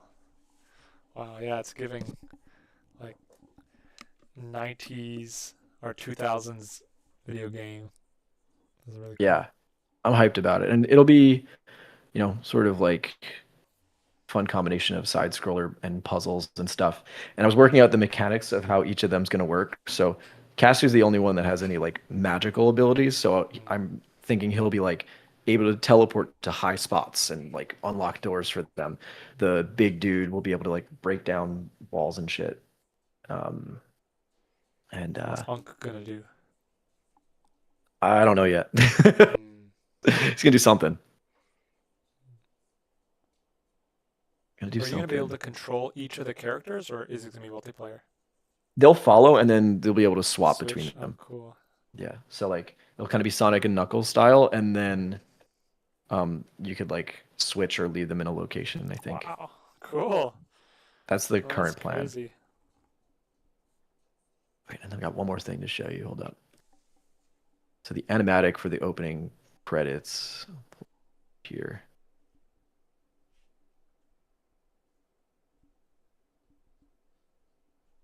So he cries, we follow a little tear, forms into him falling in Wow. space, forms into the demon's eyeball. They all walk into the lair of the crazy looking What the Shibari hell? demon. They're like, what the fuck is that thing? Oh, this is super Naruto. I love this. It Thank feels you. like Oh yeah, his body gets more and oh, more cursed as the game goes on, so that's why he's got these arm cool. wraps. Is there gonna be a voiceover while this is like happening? Not for this opening credits, but in general, there will be I voiceover. see. Is there gonna be, this is gonna be like a music opening? Yeah. Oh, Oh, cool. I can play the music. It's so good, but I don't know if you can hear it. I don't know if I you'll be able to see. hear it. Probably will be able to hear it. Yeah, I hear it. I hear it. Oh, here. Wait, let me just start with the music. Wow. Oh, those are great shots.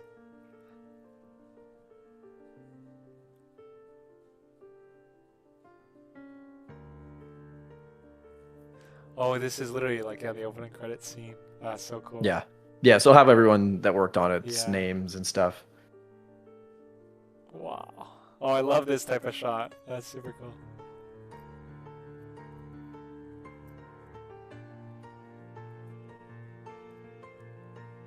This scene Oh, came from this a is fucking this came from a dream I had, which is really weird. wow. That's I'm so sorry for you. That's a scary Yeah, ass dream. it really Oh was. fuck. It was Wow, terrifying. this is so cool. This is definitely making me want to watch some like I remember this feeling you get like in a good anime opening credit where you're like there's so much you Oh want to yeah. find out. Oh yeah, and this last shot, I have an updated version because it's all scribbled. Wow.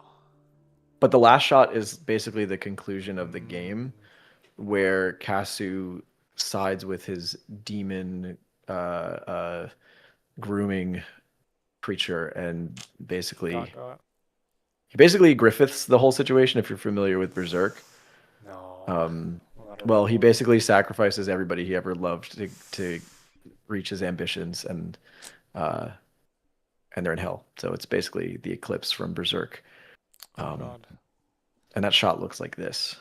That's the storyboard version of it. Wow. And I just love that like the lighting is so menacing. It's Yeah. like oh now he's on their side and he's fucking him over. Wow, that's Um, cool. and that I got that idea one from Berserk, but also if you know Dune, I assume, right? I read half of it, but I haven't watched it. Okay, but you read the book or you're reading the book. Only up to the point where his dad bites that thing and sorry spoiler That's guys. okay though. You Okay. know that in the beginning of the chapters, there's like these flash forwards about how terrible Paul Atreides is. Oh, I didn't know that. Wait, I don't think I Oh, locked in on the books at all. He becomes like a you're not villain? locked in. I'm Yeah, not. I dude. didn't Yeah, realize. Maybe I didn't pick he's it up like at the time. I was like, huh, what are they talking about? Oh, he there's becomes you. like. Oh, I Yeah, really well, gotta watch these movies, apparently. there's little flash forwards at the beginning of each chapter from Oh, Princess Irulan talking about how Paul Atreides was like the most feared amongst the galaxy and how people fucking really? That makes me wanna yeah. actually. I've been meaning. That's like the movie I've been meaning to watch, probably for the longest time. Because I did I hear so yeah, I much. didn't like the first one, but then the second one was so good that it Really? absolutely redeemed it. So if you're gonna watch them, make sure you have enough time to just watch them back to Watch back. both. Interesting. Okay. Yeah, Yeah, because I was like, no, wait, this is overhyped. People are saying it's like amazing, like one of the best like that's real good. adaptations. Okay, I gotta watch it. I Yeah, did like the book. I just read novels slowly, so I gave up. But that's all right. Yeah, the first one, part of my sadness about the first one was that they removed my favorite scene in the whole book. oh man. And they Okay. filmed it too, which makes it even worse. They're really in They filmed the scene. was It's that a like this. significant scene? Do you know the dinner scene? I don't remember the order if you got to that. Where, No, I read the um, book years ago, so I don't really okay, yeah, remember where I stopped. there's a dinner scene anybody in the chat knows it. There's a scene where Paul, basically the Fremen realize that Paul is Muad'Dib because he's like very skilled with words, and it's this like chess battle of words that's really, really fun to read. And yeah, that was one of my favorite scenes in all of literature. Wow. It got me into reading actually, that whole Oh, scene. I loved it. whoa. Well, that's cool. Yeah. Yeah, I was like, oh, I guess books are good. Yeah, that shit was kind of epic. Okay, I kind of want to watch it. Definitely will. You should. You won't see that scene because they got rid of it, Yeah, but you will I see. won't see You that, will but see. When am I gonna draw my credit card information? Damn, you got a really intelligent chat, I dude. know you gotta stay on your toes. These guys um, make it hard. how do you feel about YouTube chat? How do I feel about YouTube chat just as a whole, like Yeah, on live just the streams or just just your chat. How do you feel about them? my chat? Pretty supportive. I can't lie. He's pretty nice. I like my chat kind of a lot. There, You a lot of do you ever regulars. insult them? Not really. Not Dude, really. We keep it positive. We keep it. you're too nice. I know. Well, yeah. I feel like we got a pretty good community going. I like a lot of. I mean, some people just write some bizarre stuff. People do Yeah, write some bizarre stuff. we've got a hazing thing going on over at my Mm, on my live streams. that makes sense. You should take Yeah, somebody JB. Somebody JB writes some weird stuff. He's in the chat now. He he probably writes shows up, honestly. probably. I wouldn't doubt it. I feel like if he's been in your chat, you've definitely like yelled at him because he's. Like, Let's see if he wrote some weird shit. Broken Draw meth stream. Yeah. Okay.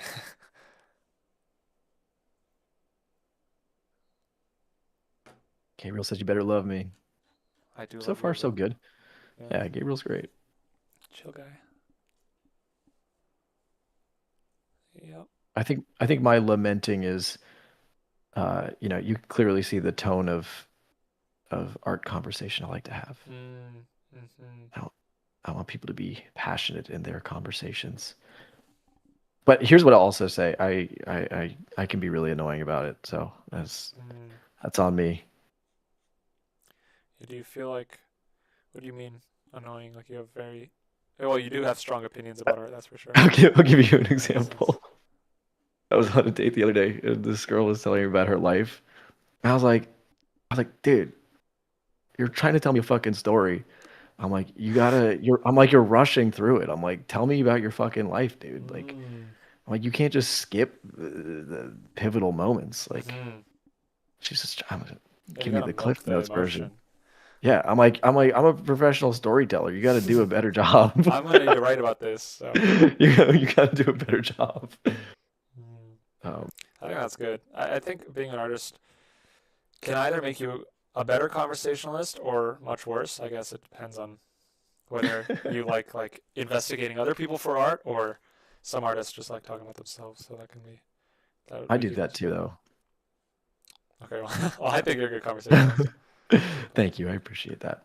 Um, I guess I think in stream I'm more self-focused. oh yeah, than this is all about it. YouTube's all about stream. it's called YouTube, so True. it's about us. But yeah, I do like story mining when talking to other people. Recently, Yeah, it's fun. I have been. I'm not someone who's engaged in the world a lot, so this is another thing. I grew up like pivotally in COVID, so it's like a lot of my like engaging in the actual physical world is something that's recently begun for me because it's like throughout COVID. I grew up in Hong Kong during COVID too, so they had a way more severe lockdown Oh laws yeah, yeah. than Canada did. And COVID-19, like everyone in Canada, it started in 2020, like March, February. Started for us in like COVID 2019, November. So our school was shut down like maybe 3 months before and a year after most schools in the States were shut down. So throughout all of high school, I like didn't have prom. Didn't point is throughout my like Oh young years, I didn't yeah. have that many actually teenage years. When I got to socialize till I was like 14, 15, but then stuck inside What? for a good 2, 3 years, And then, Here's what I'll say though. yeah, You are fine with conversation. I feel like when we went out to dinner and stuff, you were fine. yeah, I that's didn't. true. We did get along. I'm I had a not, great time. yeah, I had a good time too. Um, I'm not bad with conversation, but I think I have very little. I'm definitely like it's still so new to me, like going out. So I was at the bar the other Yeah. day, and I do tend to get caught in conversations too, but I'm still every time I meet someone new, I think I over-index how what that situation means because I have so little reps in meeting people that I Yeah. overthink every That time I makes do sense. meet someone. I'm like, okay, what and I just don't have a lot of like I have friends who are super social and it's the same thing. Yeah, the more experience you have, the more you know what to expect going forward. But it's like Yeah. everything I'm still probably in the first like 10, 20 times doing it. When I came to Canada, uh, I had like actually never made small talk with people because I grew up my whole life not speaking the language of the country I lived Oh in. shit. So I actually had no reason to make any small talk ever. And so That's crazy. coming to Canada at 18, it was the first time my native language matched the native language of everyone else. And Holy so shit. it is like everyone expected me to be an 18-year-old who spoke English and had like, but to me, I'm like, I felt like a kid who grew up, let's just say like a Chinese kid who spoke the language, but got dropped in American context for the first time, everything. Dude, that's wild. Yeah, so that's part of my like, I had a lot of like worries because I had maybe like cultural opinions that fit being like Asian and growing up in a very conservative like I mean Yeah. across the board China and Hong Kong is gonna be a lot more conservative than like Toronto, the most like progressive Yeah. city and one of the most progressive cities in the world. So I found I was a little nervous just meeting people. A, because I had so little experience. B, because I think people looked at me and expected me to be like Canadian, but I wasn't really. Yeah, I don't know. But yeah, that's some context. I maybe colors I didn't the. know. That does. And I'll give you some context as well, which is my dad was a coke dealing chef. Oh my God. Really? So, and then got into construction. So very rambunctious, Mm, very where the mischievousness and yapping comes from, probably. mm. Did you know? When did you know he was also coke dealing and not just a chef? I mean, he wasn't doing it during my childhood. Well, he wasn't selling it during my. He told me what in like maybe ninth grade or something. Mm. Um, but yeah, he was always doing illegal shit. It's Your dad's very. low key giving Walter White. My dad is no, my dad's Joe Pesci. In Goodfellas or just Joe Pe- Joe Pesci across the board? Just I would say Joe Pesci across the maybe Goodfellas, Joe Pesci actually. Yeah. Oh. Are you guys close? Not so much anymore. I'm not really close with either of them anymore. Mm. I was at, when I was younger, but Mm-hmm. uh, I had to cut them out for years. I cut them out for like 5 years, Mm. which is a challenge, but Mm-hmm. necessary sometimes. Yeah. Is that the time where you did get comfortable, sort of just? I mean, I can imagine if you make that much of a change, the people pleasing gets a lot easier to overcome because it's like, Yeah, mm, yeah, that was kind of the a big moment of independence for me, where I was like, mm. oh, okay, I don't have to like, Yeah, you're actually independent, like fully. yeah, where it's like, oh, I'm not relying on or whatever. Mm-hmm. James, that used to be in YouTube chat. He was at a couple No way. times. Yeah, yeah, he was. Oh, they know the lore. I don't like when he's there, obviously. Does it change? Like, do you change how you talk, or is it just more awkward? No, I refuse. It's my show. Mm, Don't show up if you don't want to hear what I have to say. yeah. Dad. I did. I also, I yell at him all the time anyway when I do see him now. Mm, I had Yeah, to. did that I time away fucking. make it so it wasn't like you're my kid and I'm your dad? It's like Oh, more yeah. equal. You get all the power in the dynamic because you're Mm, like, hey, yeah, again, I'll just leave for another 5 years. Like, yeah. um, you know, yeah. Like my dad's fine, but yeah. Like when I introduced him to Jenna, he's like, he used the F slur or something, and Hmm. Jenna's brother's gay, and Oh. I'm like, Dad, shut your fucking mouth. Oh no. And then he kept like starting. He said it again, and I'm like, Dad, shut your fucking mouth. And he goes, if I ever talked to my father that way, he'd punch me. And I told Yeah. him, I'm like, well, your dad's not a fucking idiot.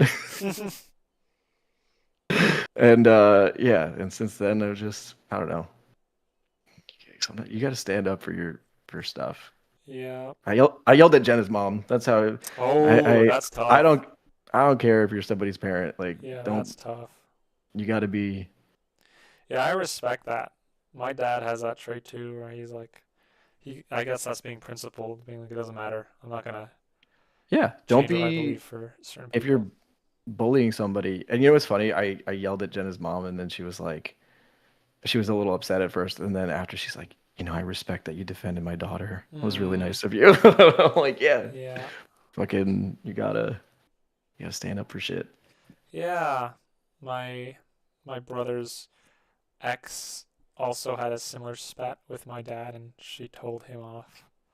So Some, Sometimes you gotta, it's you the know. classic combo. The one partner won't stand up for themselves and the other one will stand up for them. So Yeah, you gotta get that.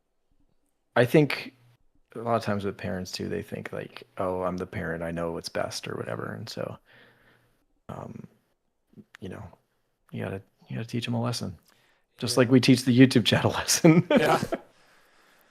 Yeah. It was. It is a like crazy moment when you're like, oh, my parents are just people too. They're not like Yeah, you wish they would know everything, but. it took me too long to realize that, Mm, but I think the sooner you realize it, the better, honestly. hmm. It gives you a much greater sense of autonomy of Yeah. your But it's of also your being. scarier because you're like, oh, wait, shoot, no one knows. If you can't Yeah, rely on your parents to know what's up, you're cooked. yeah. It was definitely a big adjustment. It was not easy, and Hmm. for me, it was like at 28 when that change happened. So Mm. it's big. Yeah, Yeah, you already had big. pretty much a lot of things going for you. You already like, yeah, you're already in your career. How did that change your lifestyle? Um, well, I stopped talking to them, which was nice. Hmm. They would often like, yeah, they'd have me like, I was just always helping them with their business or whatever Mm. stuff, and um, yeah, I don't know. It was less like lifestyle, I'd say, than more of like just my own internal self-worth Mm. went up because it's like, hey, I'm not gonna stand for something that I don't believe in just because you're whoever. Yeah. Um, and I think it's important. And it actually made, I think that was probably the most significant difference in like, we were talking about putting emotion into your drawing. I think Hmm. that was like probably the impetus for that change. Oh, yeah. I feel like it's something that would integrate you with more parts of yourself. Because I mean, your relationship was it was your parents who were the catalyst for that. But I think though you some people may not have that with their parents, there's always someone in your life like you that might be you might have a relationship with that you don't want or you need to change the way it works. So I Yeah. feel like it can be must have been cathartic on the other side of that like conversation. Was it a conversation or that changed it or was it like multiple or was it It heartbreak? was a lot of stuff that Mm, it was some unhinged behavior that was unacceptable. I'll leave it mm, at that. mm, And I went, nope, none of that. mm, Can't have that. You know, mm, can't have that.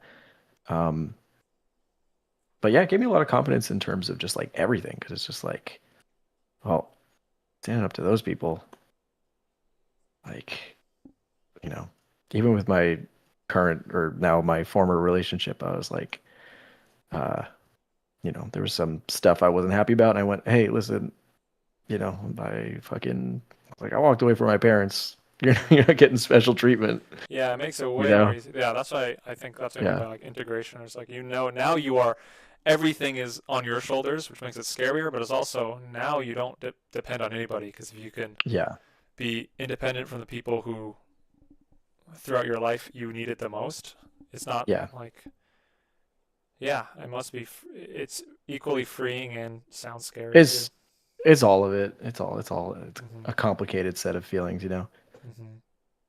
and that's what this is about, Mhm. basically. Mm. That's actually what this story is about, is like how complicated that sense is of like wanting, longing for a good relationship there, but then also being like, Mm. oh, that's actually the thing that is really, really, really bad for me. Mm. And see, that's art right there, Yeah. turning real life experience and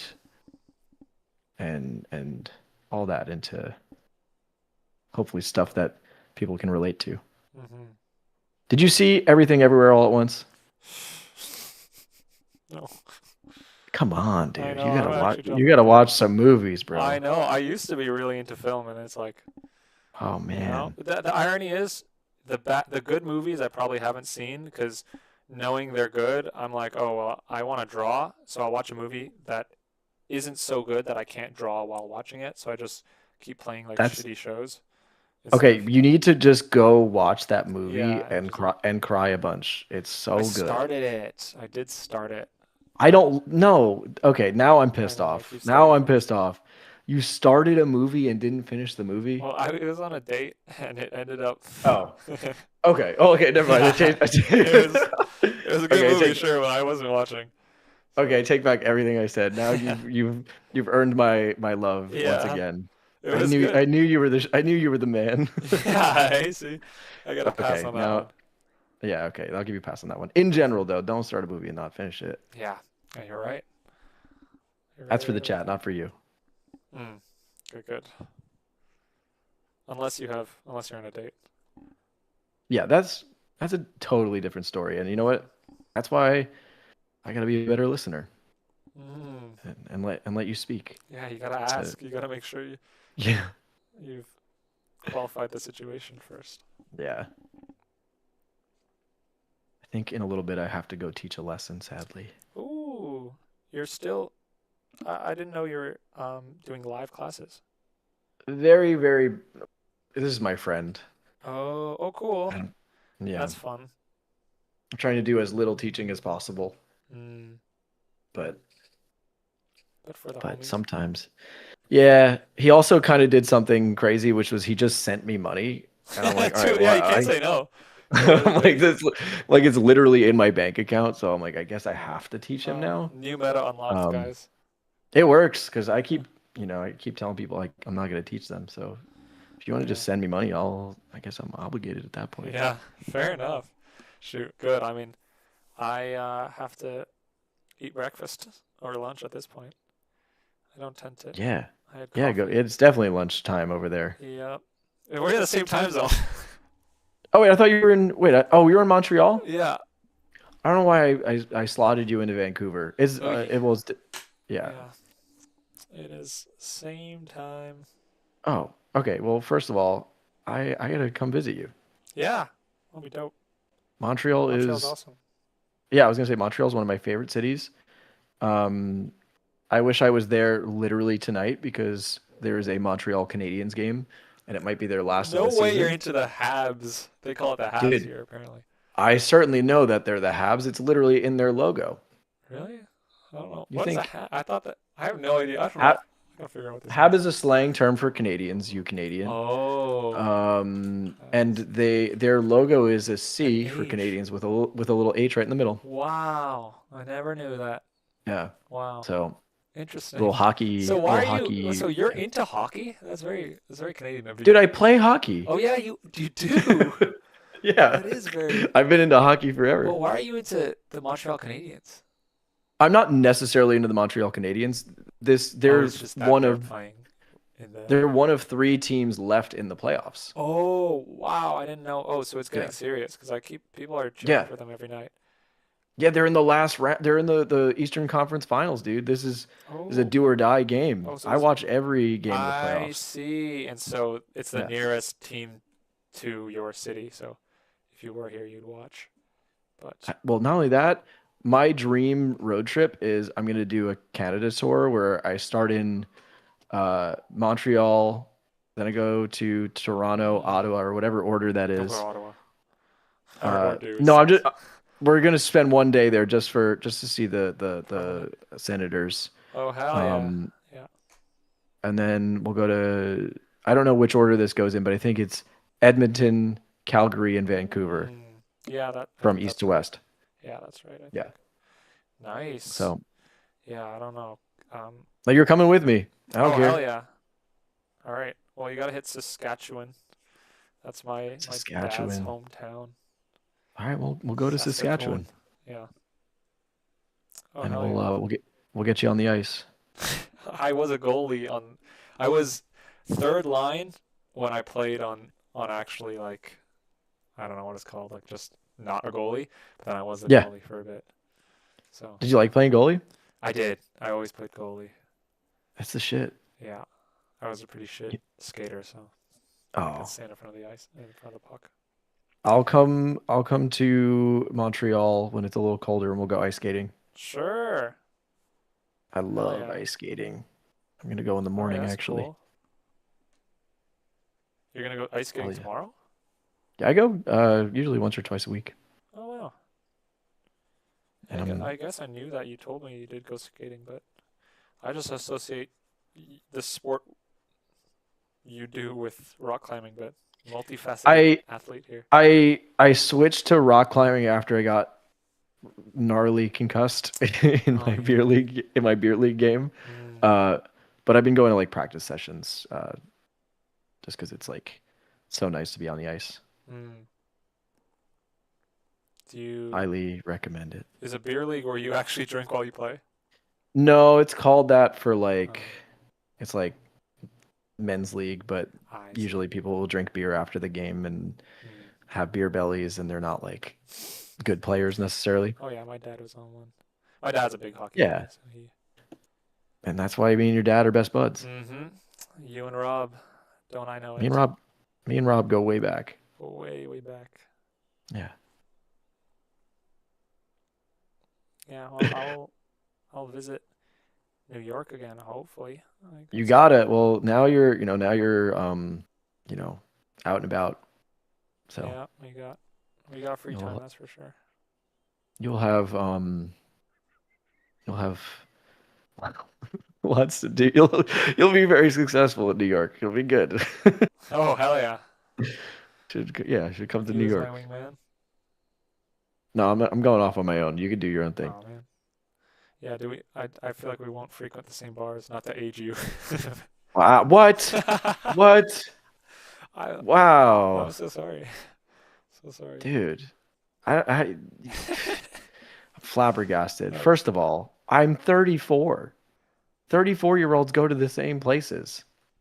as a 23-year-olds?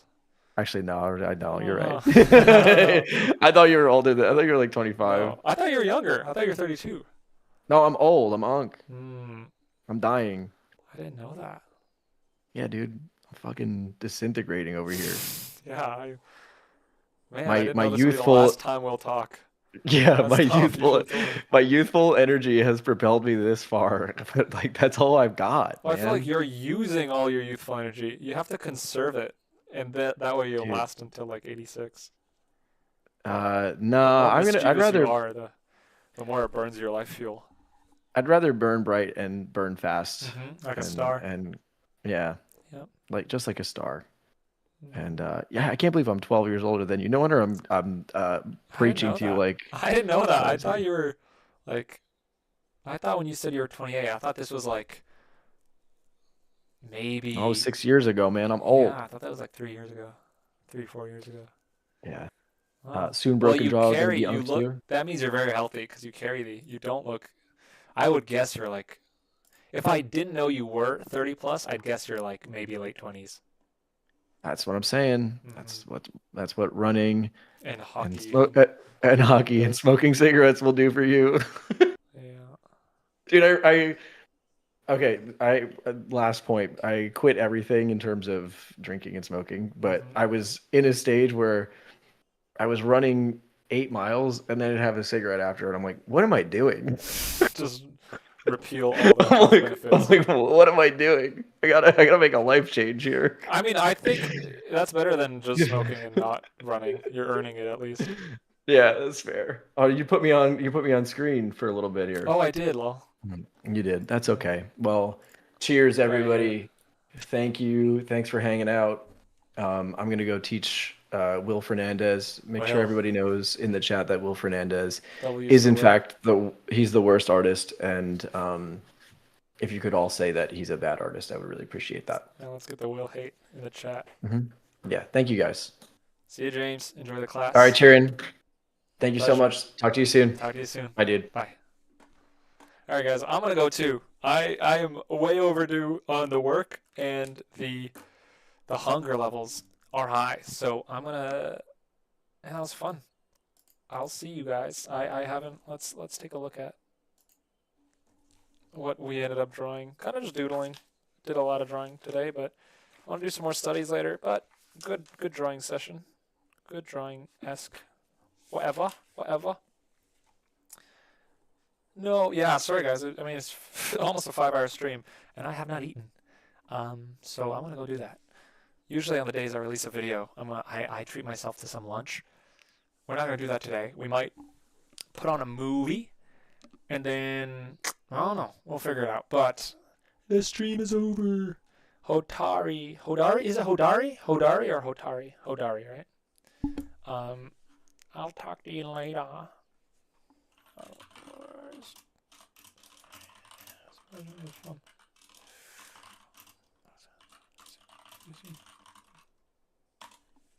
Um, yeah, Hodari, thank you for coming.